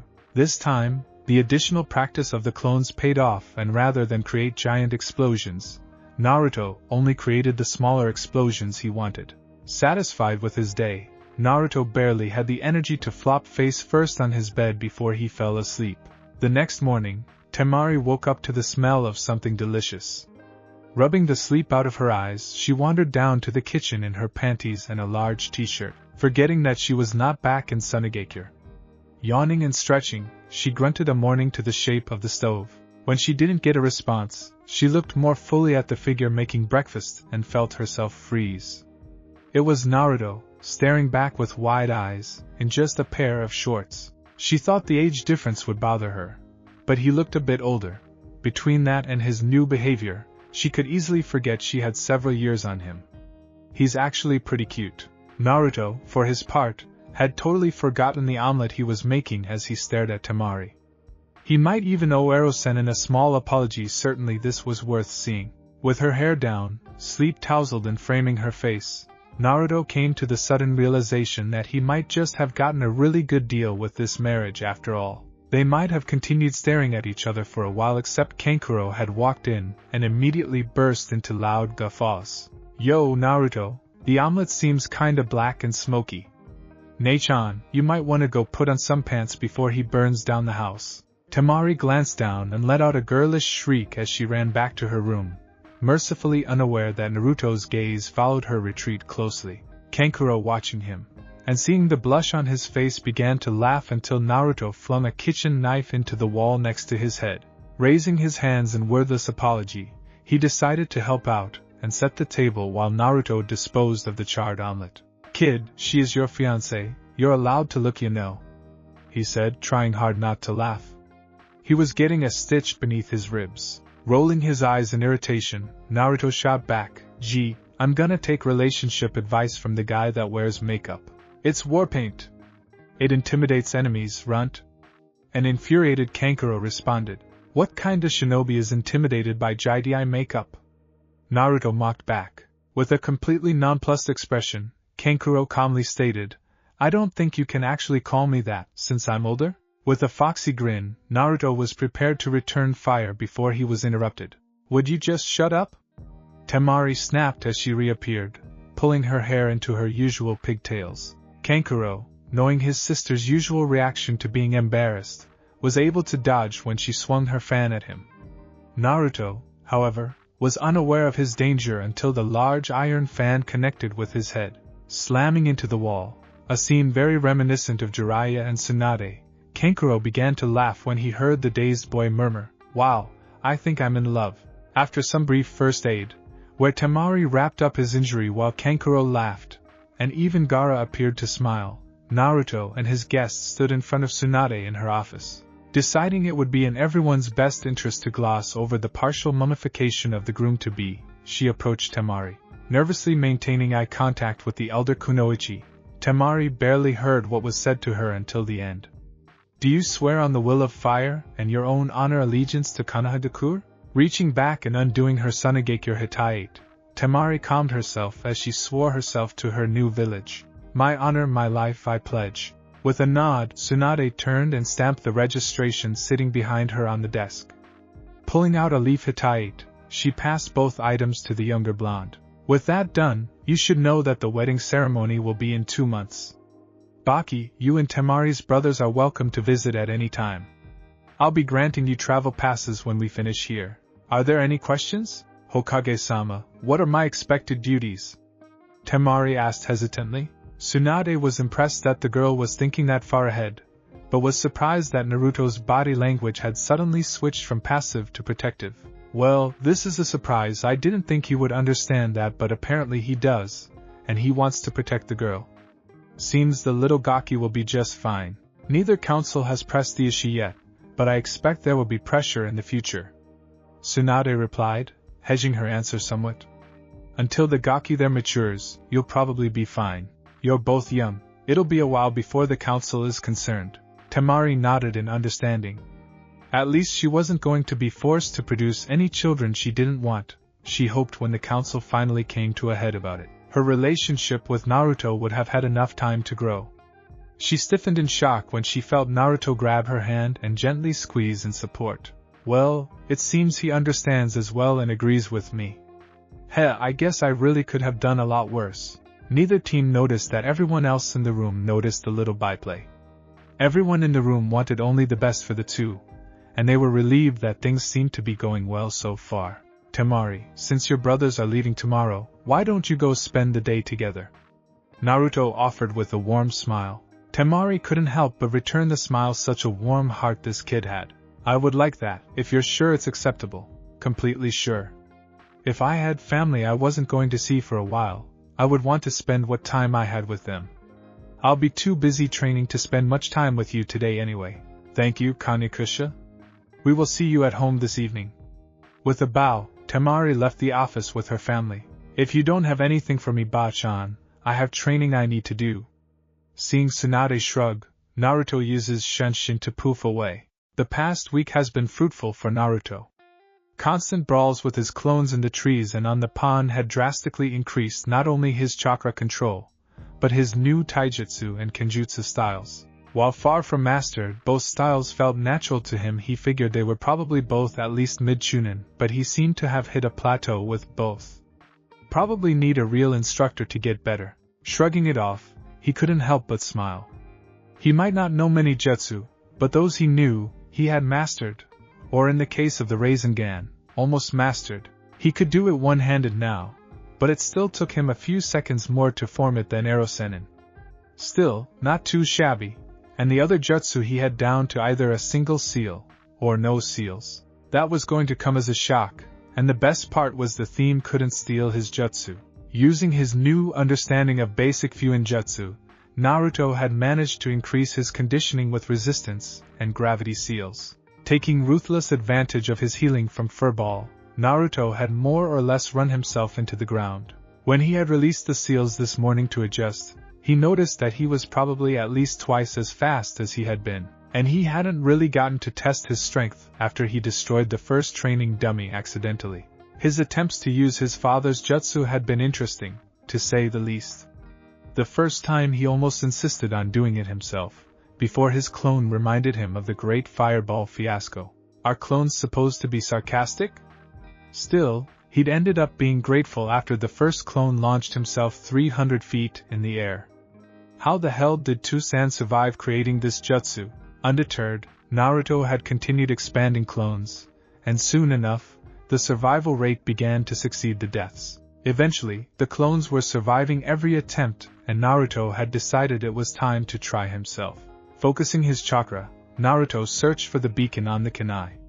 Feeling a faint pull, Naruto did the internal chakra manipulations from the scroll. With a flash of yellow, and how the hell did I see that anyway, he thought, Naruto found himself standing next to his target kunai. Naruto allowed himself a short childish victory dance, then settled down. Time to practice. Practice had reduced the time he needed to attune to a beacon, but it still took several seconds. Naruto was not about to complain though. A couple seconds to cross most any distance was not a bad trade-off.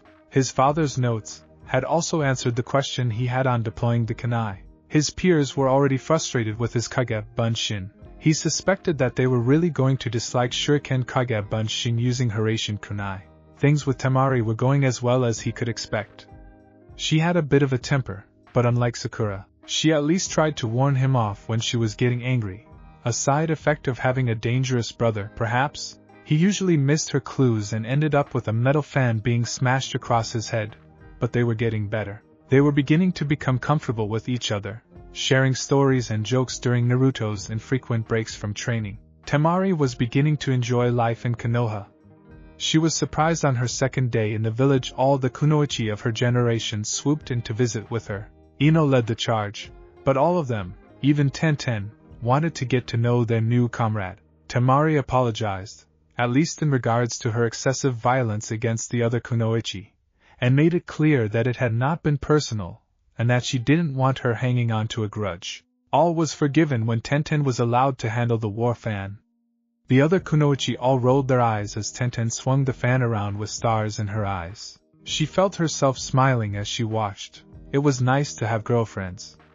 Being both a kunoichi and the child of the Kazekage had put her at a distance from everyone else. In the leaf, she was at the same level as everyone else, and she found the sensation of finally being equal surprisingly relaxing.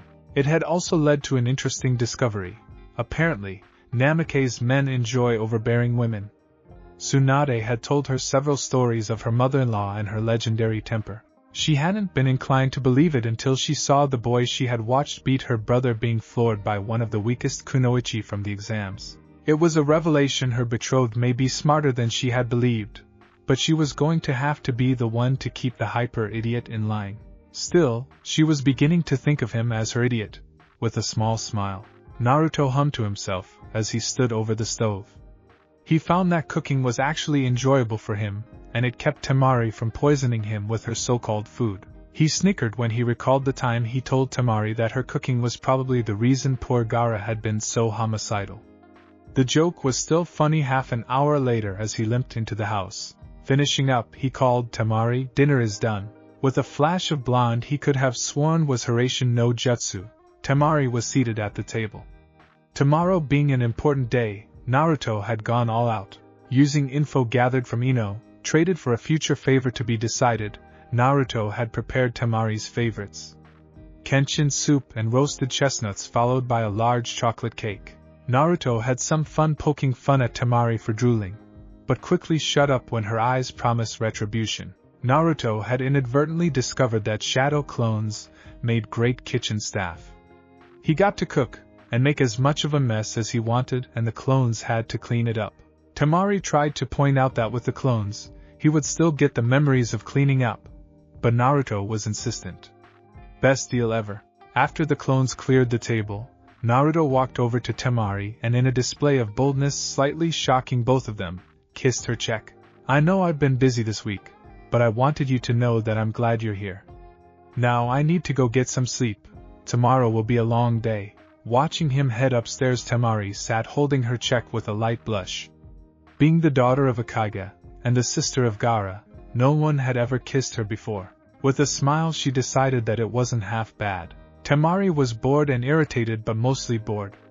She had thought that watching her future husband fight his friends would be more entertaining, but with a few exceptions the fights had been extremely one-sided so far. First up had been that pink-haired twit her soon-to-be husband was so enamored with. The fight itself was just pathetic, but as much as she despised weak kunoichi, that wasn't what had her blood boiling. Naruto stood facing his longtime crush as she entered the area battleground.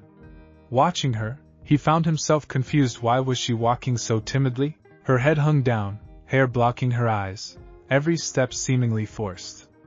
This wasn't what he expected from Sakura-chan. She was supposed to be confident and strong. Breaking from his musings, he slid into his fighting stance when Sakura arrived. She didn't match him though, just stood there fidgeting nervously. "Nes Sakura-chan, what's the problem?" he called out. Sakura flinched a bit as the loud voice of her teammate intruded on her thoughts. Without raising her head, she spoke, almost a whisper. Naruto, I'm sorry. I never thanked you for saving me. With a bitter laugh she pressed on. Any of the times you saved me, I guess. Against Sabuza, the exams, and then with Gaara. The girl began hugging herself firmly as if she were trying to hold back an explosion. You keep saving me, and I just blow it off. Beginning to cry, she forced herself to continue. I suppose I'm just jealous. When our team formed, I thought I was strong, or at least stronger than you. Turns out I was wrong, huh? Naruto was so shocked he dropped out of his stance. He sheepishly rubbed the back of his neck as his thoughts flashed back over the events, as he tried to figure out what was wrong with Sakura. With a mental shrug, he decided to just wing it. He didn't really understand girls in general, and Sakura was kinda strange even then. Sakura-chan, he said pleasantly, I need you to look at me. When the girl hesitantly met his gaze, he mentally winced at the amount of pain he saw in her eyes. Letting his mask down, he gave his teammate a true smile. Sakura-chan, I accept your apology and your thanks, but that isn't why I did it. He raised his face to the sky in remembrance as he continued. When we were in Wave, Haku taught me that someone is only truly strong when they protect something precious to them. Lowering his gaze back to the girl, he smiled again. You are not weak, Sakura-chan. You just haven't found something to be truly strong for yet. You can come train with me at my estate if you want, but you will only get stronger if you truly work for it.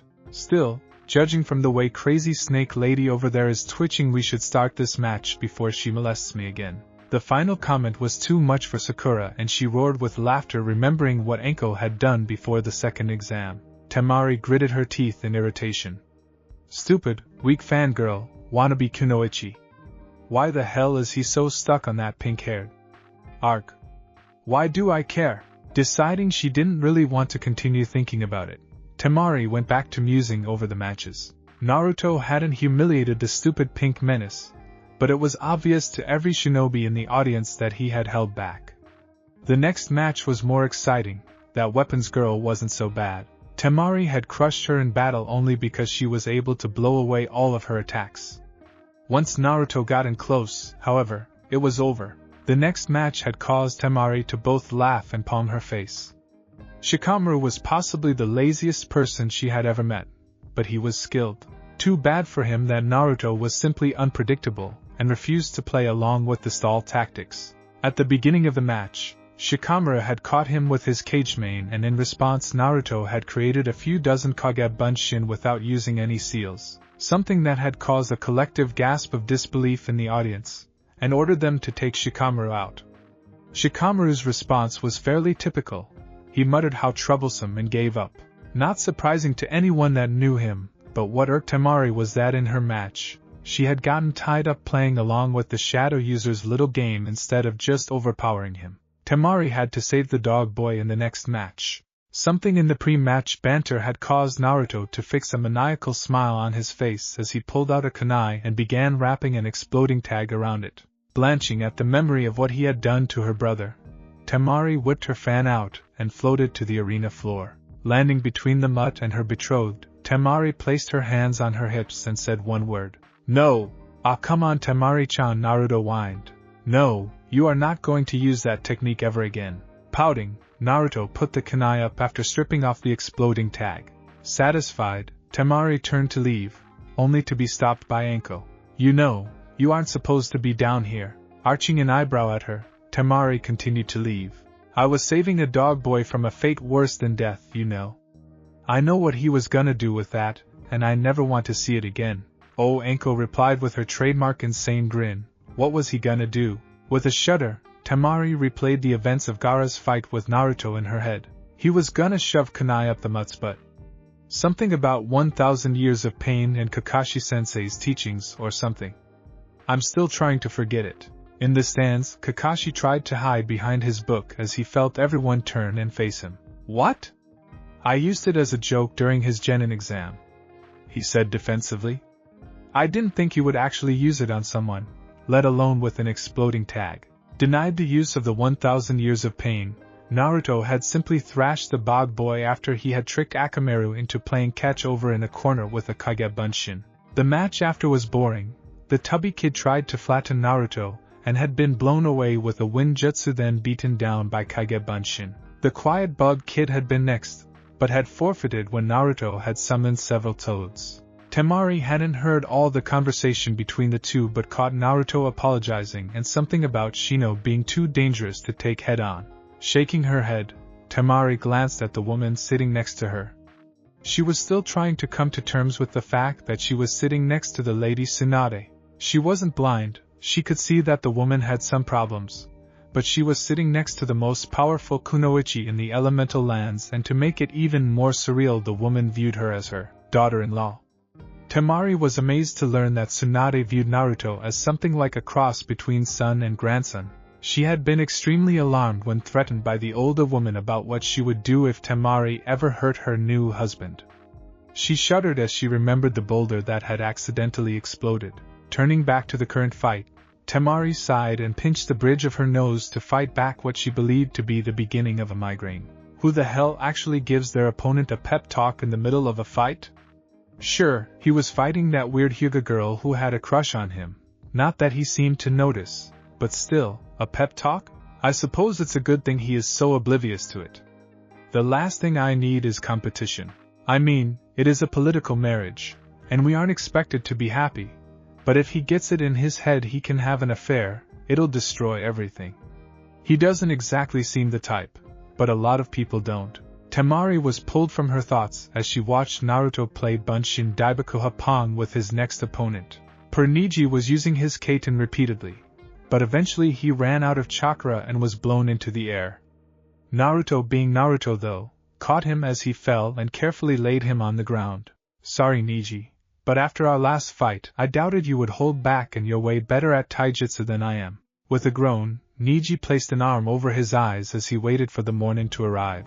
I understand Naruto-san, but that was a most unpleasant experience. You should know that I am looking forward to a rematch in the future. Niji had a small smirk.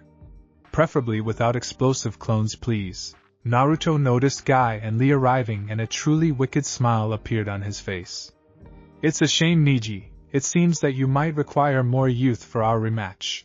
As Guy and Lee began their usual youth rants and declared that they would stoke Niji's youthful flames, Naruto broke down and laughed at the sheer horror on Niji's face. Ignoring the caustic glare being sent his way, Naruto decided to rub a bit more salt into the wound. Have a youthful recovery, Niji! He cheered. He was totally floored when the ever-stoic, unflappable Niji flipped him the bird. Naruto's blood began to boil as Sasuke strolled across the arena floor to the cheers of the civilians of the crowd. Yes, Naruto thought viciously, the last loyal Uchiha has come to beat the demon boy. Not happening. Sasuke, for his part, was more excited than he had been for some time. He was finally getting his fight with the dobe. He wasn't sure when he had begun to view Naruto as his rival, but he was. Now he had another reason to be interested in Naruto. That man was after him, and sooner or later, he would be able to take his revenge. Dobe, you ready? Absolutely, team, absolutely. Enko turned to face the crowd. 9th match, Uzumaki Naruto vs Uchiha Sasuke. Hajime. The boys rushed forward in a flurry of taijutsu. Naruto dodged the first punch only to be caught by the backhand counter. Shrugging off the blow, he spun and drove his elbow into Sasuke's stomach, following through with a vicious will kick that knocked Sasuke back several feet. For several minutes the two stalemated, Sasuke's superior skill countered by Naruto's ability to shrug off the pain long enough to land punishing blows. Sasuke was getting frustrated he couldn't copy Naruto's style because there were no set patterns. No set patterns also meant that he couldn't predict what attack would be coming. It wasn't perfect, but he could see some of the attacks shortly before they landed, yet somehow or another the dobe had learned a style that seemed to just flow. He also had to deal with the fact that Naruto was forcing counterattacks straight through his defense, and the body shots were starting to wear him down. Jumping back, he flashed through the seal's katan, Gakkaku no Jutsu. Naruto sighed as the fireball flew towards his head. Hurriedly raising his hand to his mouth in the tiger seal, he spat out an even larger fireball than the one that was incoming. The two fireballs collided in a massive explosion, forcing both boys to kawarimi to avoid being roasted. Dobe! What the hell was that? Sasuke roared. How the hell are you so proficient at using a Uchiha Katan Jutsu? It's an easy team. A truly mastered jutsu requires far fewer seals. There are some jutsu that when mastered need no seals to use. As for how I know Gokkaku, I've seen you use it, and figured it out on my own. Seeing the infuriated expression on Sasuke's face, he smirked. What's the matter with team? You don't like people copying you? Far too angry to realize he was being baited, Sasuke rushed forward to pound the dobe into the ground, only to find himself surrounded by several dozen black and orange-clad shinobi. The clones followed in their creator's footsteps and landed several powerful body shots that left him exhausted and struggling to breathe. Hey team, check this out, Kunai Kage Bunshin no Jutsu. He snapped his head up, and to his horror he saw literally thousands of strange three-pronged kunai headed in his direction. Whipping out a kunai, he dodged and deflected as many as he could, and to his relief most of the massive barrage missed him, lodging themselves into the ground around him. TCH, Dobe, your aim is... Oh, you think so, team? I think they went exactly where I wanted them. With a vicious smirk, Naruto disappeared in a golden flash. Ignoring the gasps of shock from the crowd, Sasuke scanned around trying to find the dobe, but was more than a little shocked when a powerful kick slammed into him from his blind side.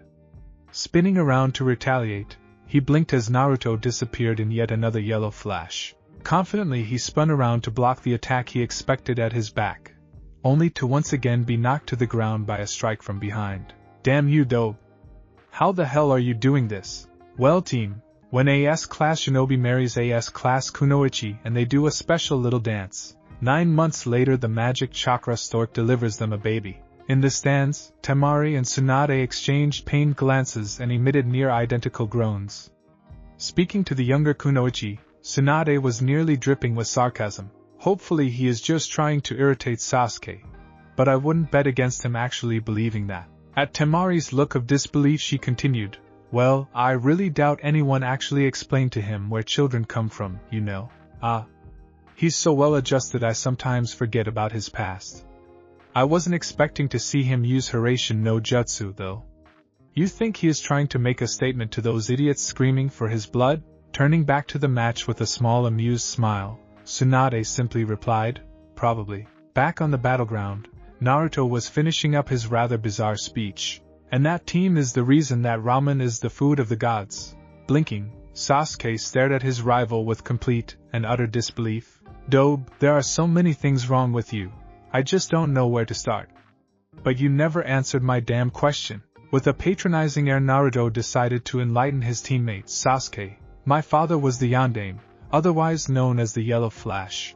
Now that I have people and things to protect and no one's sabotaging me, I can stop hiding my abilities. Did you think I wouldn't use a family jutsu against you? Sasuke's rage boiled over. Damn it, damn it, damn it. Why is he the one that has that power? I need it, not him. Yes, Sasuke, you need power, another voice whispered to him. Use the power, destroy your foes, become invincible. Naruto backed off when Sasuke exploded with a foul chakra as the curse marks spread across the boy's body. Come on, Sasuke. Who the hell uses something in S-class criminal implants on their body? He complained. Faster than Anko could stop him, Sasuke raced forward, Chidori cracking in hand. Fine, be that way, team. Naruto used Kawarimi to swap places with a clone right as Sasuke rammed the Chidori through his chest.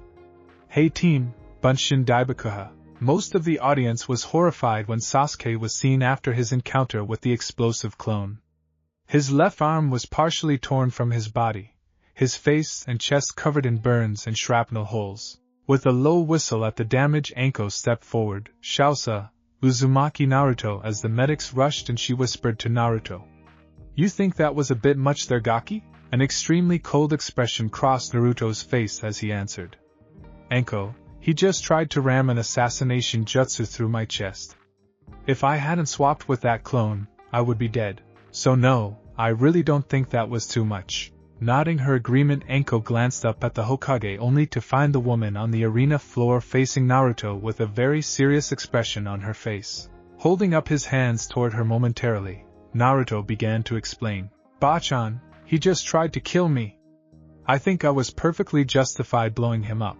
With a sigh, Tsunade pinched the bridge of her nose. Was there any other way you could have stopped him? Or failing that, use Hiraishin to get out of the way?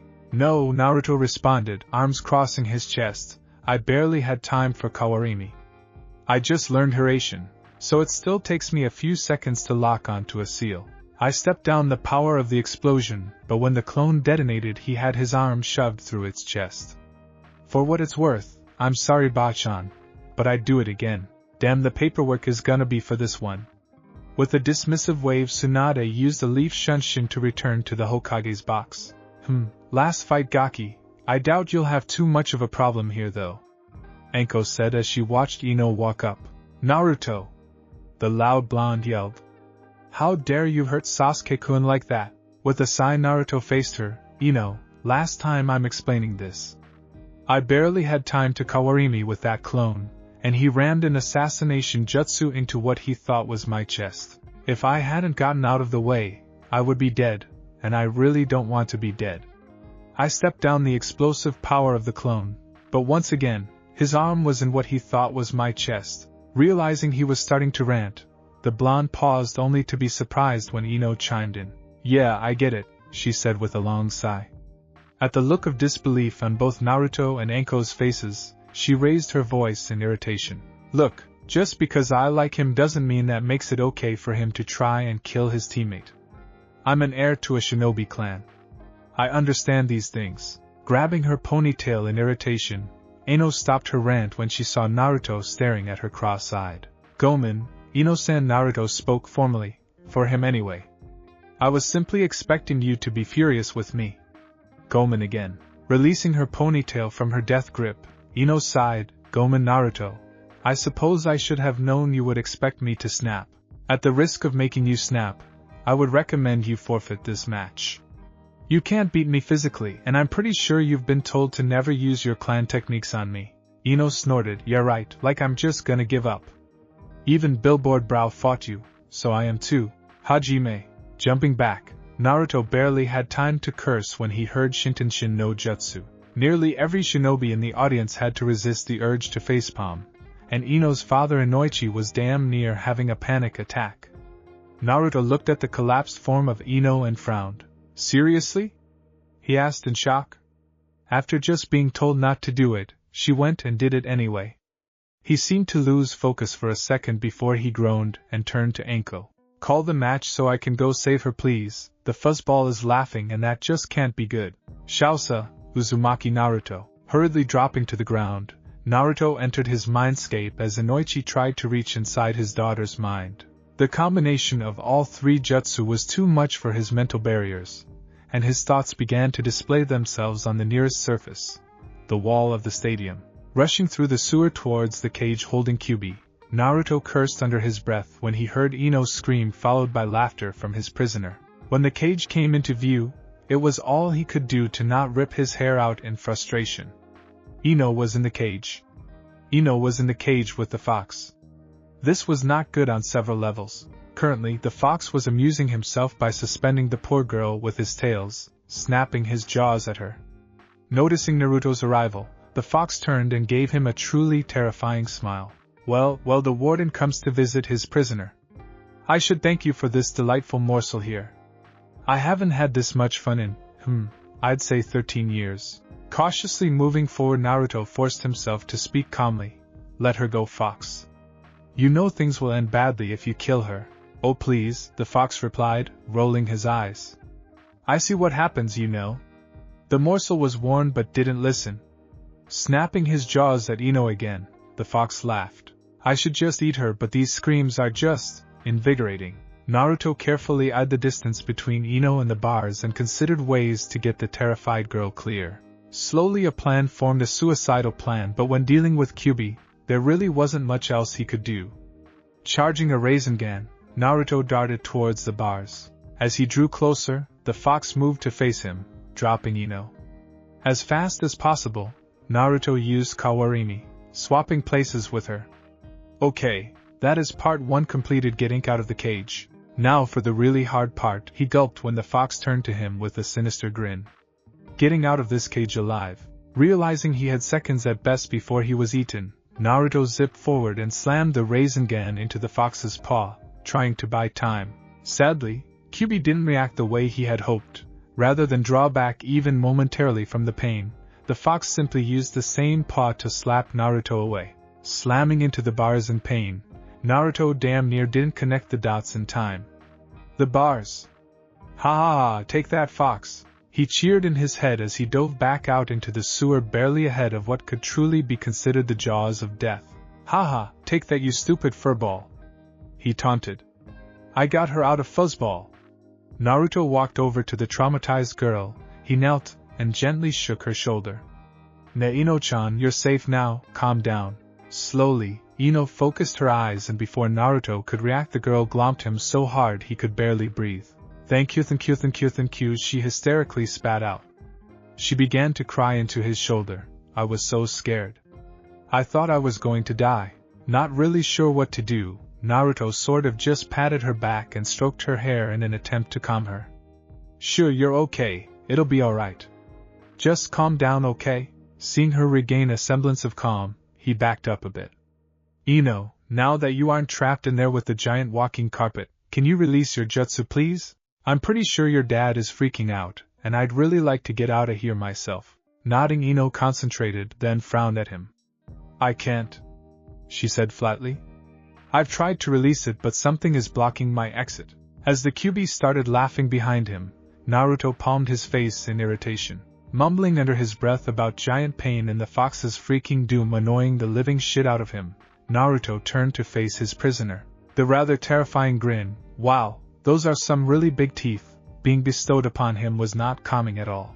Let her go, fox, he managed to grind out through his clenched teeth. I don't think so, Ningen Kyubi sneered.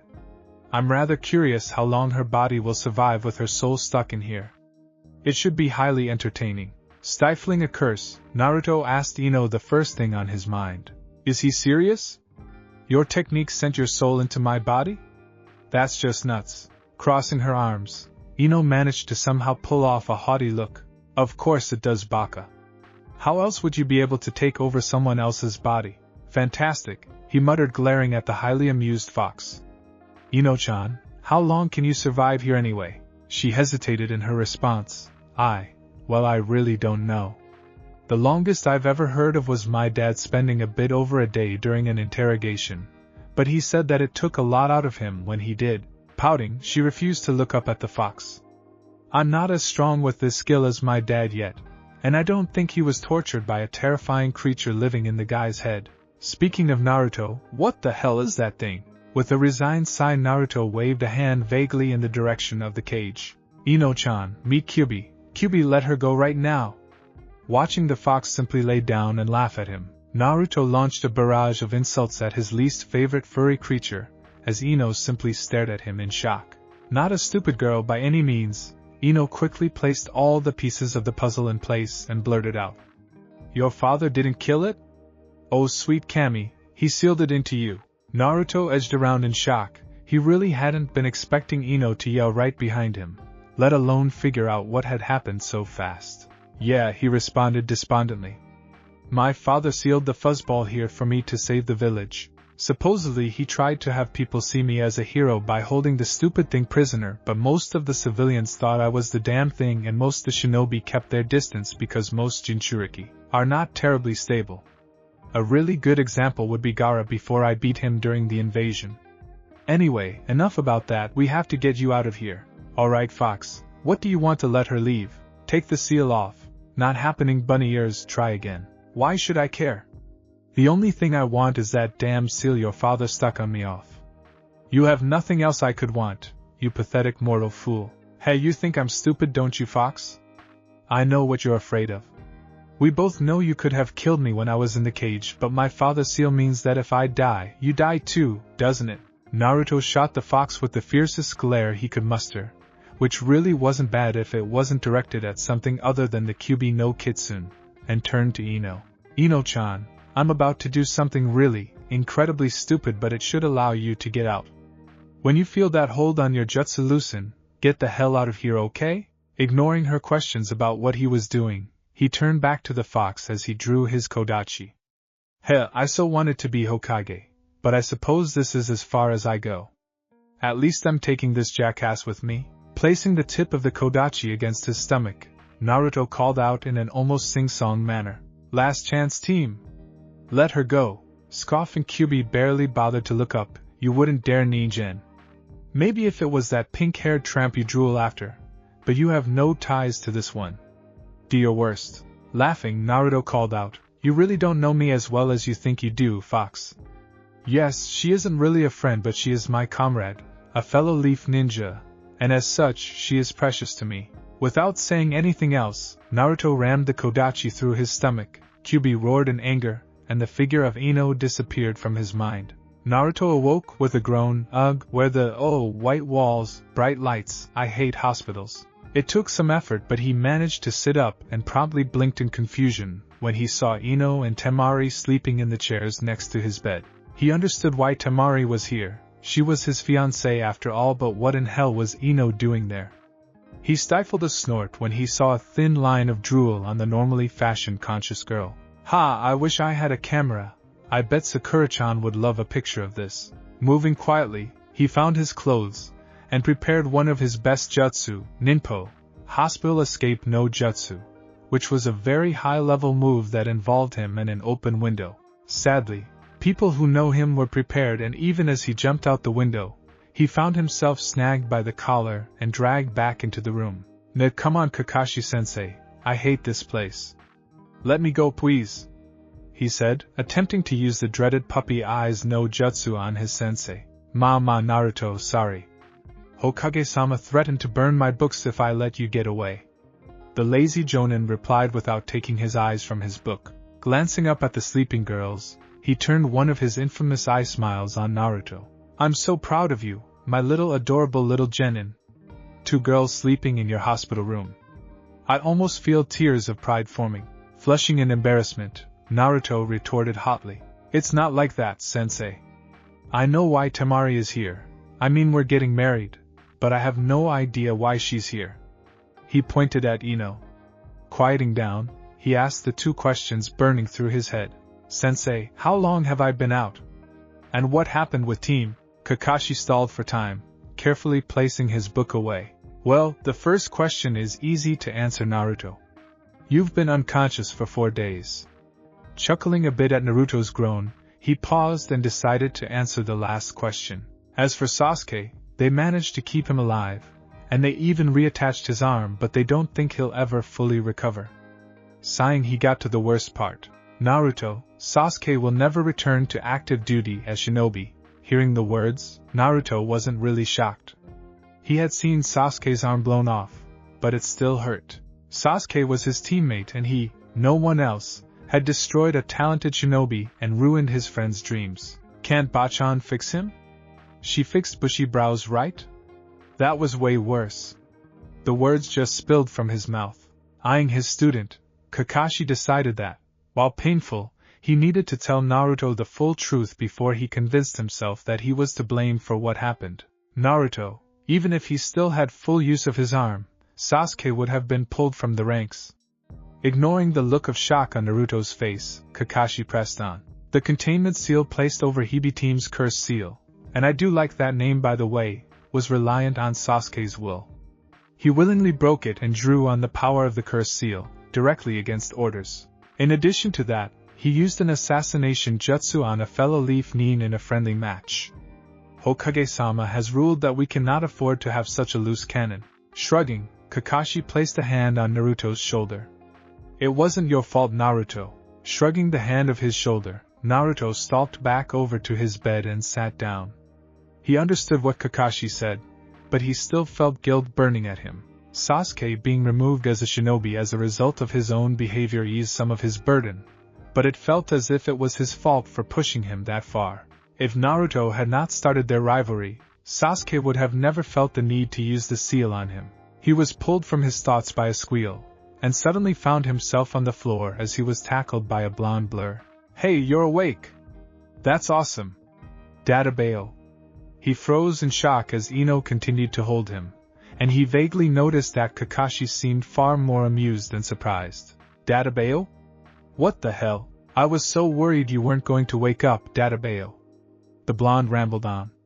With another squeal, Naruto found himself being shaken. Don't ever do something like that again, Databeo.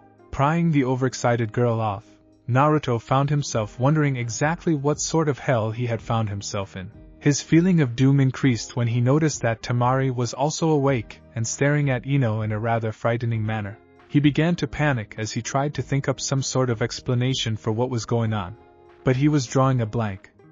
It was like some sort of dream. Wait a minute, a dream or a genjutsu? Forming the seal, Naruto attempted to disperse what he was convinced had to be a genjutsu. Kai! He yelled, forcing an almost visible wave of chakra across the room. To his surprise, nothing changed except for the fact that Kakashi started laughing so hard tears formed in his eye and Ino looked rather insulted. Alright, he yelled, pointing at Ino, what in hell is going on here? Ino looked sheepish, placed her hand to the back of her neck and shot Naruto with what looked a lot like his foxy grin minus the whisker marks.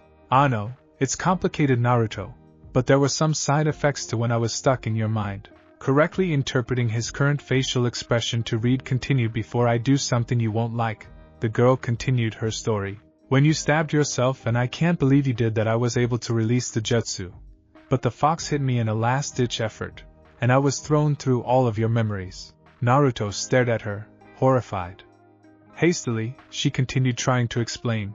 Yes, it was really unpleasant. I never would have dreamed what you went through, but it beat being eaten by the furball Databeo. As a result of that, according to my dad, your personality was sort of merged with my own. Dad says it won't last all that long. My personality is becoming more and more dominant every day, but for now, I'm still showing some of your more irritating quirks. Without saying anything, Naruto lay back on the bed and pulled the blankets up over his head. Somebody wake me when the nightmare ends, please. Hey! That was rude, Databeo. A sudden thought struck Naruto like a bolt of lightning and he shot up in the bed, leaning over to whisper in Ino's ear. Do you have all my memories? Hi, I do. Ino whispered back. And why are we whispering? All of them? Everything I've ever done? Hi, everything. Ino smirked. I can't believe some of the stuff you got away with, but now I understand why Temari-chan. With a frown she paused, then considered, Temari-san, stepped in to stop you during the match with Kiba. Naruto flushed a deep red and lay back down. Okay, I think I'm gonna sleep now. Hopefully when I wake up, this will have just been a nightmare. It was several hours later when Naruto woke as the door to his room opened. He sat up and cleared some of the sleep from his eyes. Hi, Abba-chan, come to spring me? Ignoring the urge to strangle him, Tsunade smirked back at him. Yagaki. You should be able to return home soon, but there are some things we have to dash. She was cut off by an excited yell of white TA, easily remedied by a quick tap to his head. Ignoring the somewhat glazed look, Tsunade rapidly checked his health. She wasn't really sure why she bothered. She passed it off as the professional medanine in her. But as usual, the Gaki was in perfect health, except for a mild concussion that would clear on its own. Alright Gaki, I heard from Cyclops that you know what happened to Ino and Sasuke, but there are several things they didn't tell you. First, there was an issue caused by an overload of similar jutsu, which caused everything to be displayed to the audience. Seeing the panic in his eyes, she ruffled his hair. Yes, that means everyone knows everything. Your parents, your burden, and what you did at the end. I'm proud of you, Naruto, but I'm also angry with you. You are supposed to be Hokage after me, aren't you? Ignoring the boy's protests, she found her volume increasing to almost a yell in spite of her restraint. You took the most self-sacrificing option you had and didn't even bother to search for any other way to accomplish your goals. Damn it, Naruto, I almost lost you. Again, she wasn't sure when she started to cry, but before she knew it she was, and Naruto was attempting to comfort her. Bachan, I know it was bad, but I really didn't see another option. I couldn't let Ino die because of the fox, and we both know he doesn't want to die. It was painful, but I stabbed myself in the stomach because it wouldn't be fatal. I figured that as soon as Ino was out, you would be able to heal me. And you did, so everything worked out. Wiping her tears, Tsunade stood up. Alright Gaki, get moving. And I'd talked to Temari. She's been worried about you. Waving distractedly at her, Naruto began to walk out the door before he stopped and viciously smacked himself. Stupid, stupid, stupid. He muttered under his breath. What's bugging you, Gaki? Tsunade queried. Well, when I tried to escape this hellhole, I mean when I tried to leave the hospital earlier, I totally forgot that I have H-seals all over my home. Shrugging, he focused on the tag in his living room and smirked. Ah, taste the freedom, Ba-chan. I'm free. When he reappeared, Naruto felt that he may have jumped straight out of the frying pan and into the fire. Annoying Ba-chan was fun, if somewhat dangerous, but he hadn't thought when he flashed to his living room that he would end up in the middle of what seemed to be a kunoichi convention. Wait, why are they here? And why are they so angry? Feeling massively outnumbered, not that it intimidated him, he told himself firmly, he focused on the H-seal in the study and called out, if you need me, I'll be in my study, before he flushed away. Before the assembled women could say anything, he flashed back. Almost forgot, when you are finished with our guests, I need to speak with you, Temari-chan. Flashing back to the study, Naruto let out a sigh of relief at having survived 2 trips into the kunoichi group. Naruto's surprise entrance had been a blessing for Temari. Ever since she had arrived at her home, with Ano following her like a lost puppy, she had been swarmed by all the kunoichi that seemed to know Naruto. As the daughter of a Kage, hospitality had been drilled into her from early childhood, but as the day went on, she felt like ripping her ponytails off in sheer frustration. She had been pleased that Ino decided to wait for Naruto with her. They need to talk privately, anyway, the sooner the better. Shortly before they had arrived, they were ambushed by Tenten and a surprisingly forward Hinata, both of whom were concerned about Naruto's health, and surprisingly, with Temari's well-being. It kept escalating from there. Kurenai and Anko had crossed their path and decided to tag along, feeling it was their duty as older kunoichi to make sure the younger generation was doing well. Shizen and Sakura seemed to materialize somewhere along the way, and completely monopolize the conversation. She was surprised to find a small army of foxes milling about her yard, but surprise quickly morphed into acceptance. Life with Naruto had been like moving from one bizarre event to the next. She frowned as the foxes bowed respectfully as she passed, like she was a queen, and she hurried to get everyone inside. Being inside wasn't much better. She was immediately bombarded with questions. What were the wedding plans? Was Naruto treating her right? Was she happy? Did she miss Sunagakure? What was going on with all of the foxes? It was enough to drive a saint insane, and Temari had been very, very close to grabbing her fan and dispensing some pain when Naruto arrived. Shooing the women out of the house was difficult, but eventually she managed to get rid of almost everyone, pointedly sending Ino into the kitchen to make ramen and wait. She needed to talk to Naruto, but after that stunt in the hospital, she also really needed to murder her, talk to her. Entering the study, Temari found Naruto lost in thought as he stared out the window at the fox-covered grounds. Unless she was very much mistaken, the look on his face indicated he was both amused and annoyed. Silently crossing over to him, she placed her hand on his shoulder, and was surprised and pleased when he absently reached up and began to gently stroke her hand. It was the first truly contact they had, and it made her stomach flutter pleasantly. "Na, Temari-chan," he spoke quietly, so as not to ruin the peaceful aura. "Do you know anything about why our grounds are covered by foxes? I thought you knew. They were here when I came back from the hospital. It was odd though, when I passed by several of them, they bowed to me. Huh. I probably ought to figure out what's going on then. Got something to keep you busy in the meantime?" Temari scowled. "Yeah, I still have to have a chat with Ino. I have her stashed downstairs." With a sigh, Naruto stood up, giving her one last pat on the hand. "Please be nice. If she really did absorb my memories, I'm amazed she didn't commit suicide. I would bet just about anything that she is using my old cheerful idiot mask as a cover." With a small sad smile, he gazed into Temari's eyes. "Under that mask is a rage fit to burn the world, Temari. Be careful, please." Temari felt taken aback. In her irritation, she had forgotten that Naruto had a similar background to her brother. It was a miracle he had come out whole, and Ino had been forced to live those long years in mere seconds of agony. It wasn't surprising that the poor girl was clinging to the one person she knew would understand and could help her. Reaching up, she lightly ran a finger over one of Naruto's whisker marks, amusing herself at the quiet purr it caused. "All right, you made your point. I'll do what I can to help her. Thanks, Temari-chan," he said with a smile that could light up the night. The sort of smile that made a woman, who grew up in an unstable world of violence, feel like everything was going to be okay. She found she couldn't help herself. She leaned down and pulled him into a firm embrace. She wasn't terribly surprised that he didn't really seem to know how to respond. Still, he wasn't fighting her, and that was more than enough. Naruto was confused. He knew what hugs were, but he really didn't think he had ever received one.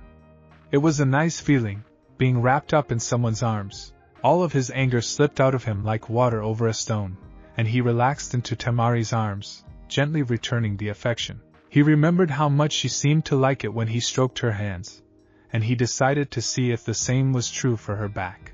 He was pleased with his efforts when the girl seemed to relax even more as a result. He didn't really want to end it, but they both had things to do, so he reluctantly broke away. Aggammenonn, Temari-chan, but I need to go see about the foxes, and I believe you have someone you need to talk to. Sighing in frustration, Temari nodded her agreement and headed downstairs to check on her blonde foe. Or was it a friend? Seeing the girl in question idly tapping her fingers on the table as she daydreamed, Temari braced herself and went forth to do battle, gently.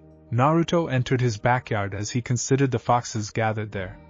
He knew that ever since Kyuubi's attack, foxes had not fared well in Konoha, but why had they gathered here on his estate? There were far less than he had assumed, perhaps a dozen family groups total. He hid his surprise as a large gray and red fox approached him, and bowed. "Greetings, Lord Regent.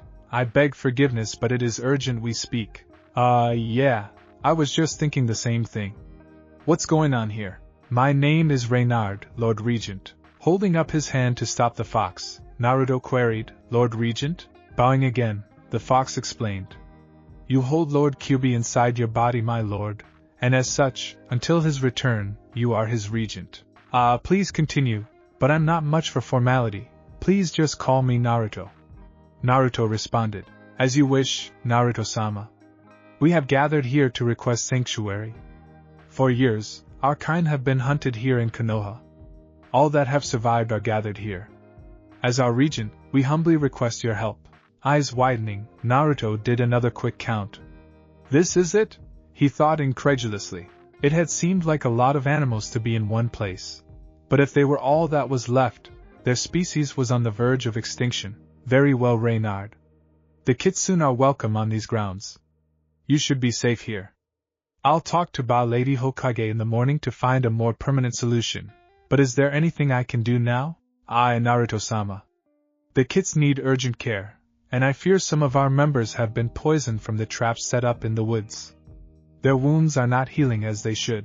If I can arrange a non-hostile veterinarian, will the others be willing? It should not be an issue, Naruto-sama, if you are present. The kitsune finds solace in your presence." With yet another sigh, Naruto waved for Reynard to follow him. "I suppose we need to go see the Inuzuka clan. I'm not sure how well their Niken will react to your presence, but I suspect I will need you." "As you wish, Naruto-sama." The trip to the Inuzuka compound was something of an eye-opener for Naruto. He was used to glasses of hatred or icy silence, having people wave at him as he passed, or groups of girls giggling as they followed him was downright unnerving.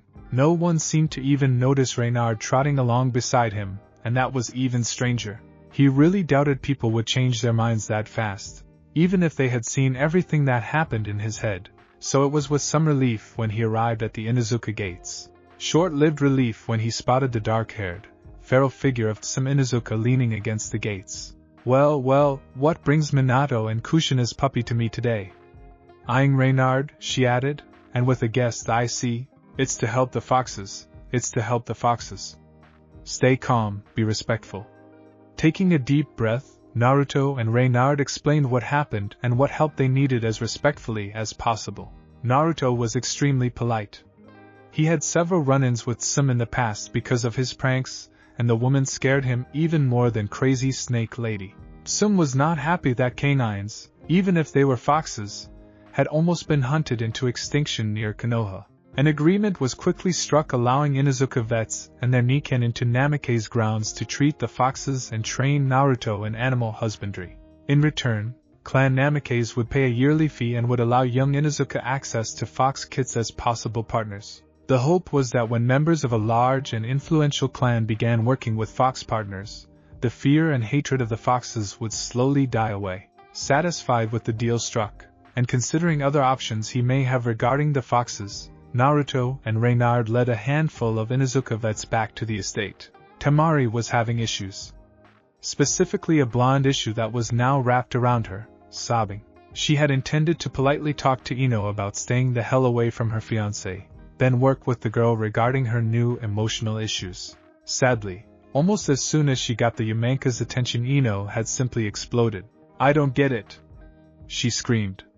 "I can't even go through town without wanting to kill almost everyone I meet, including myself.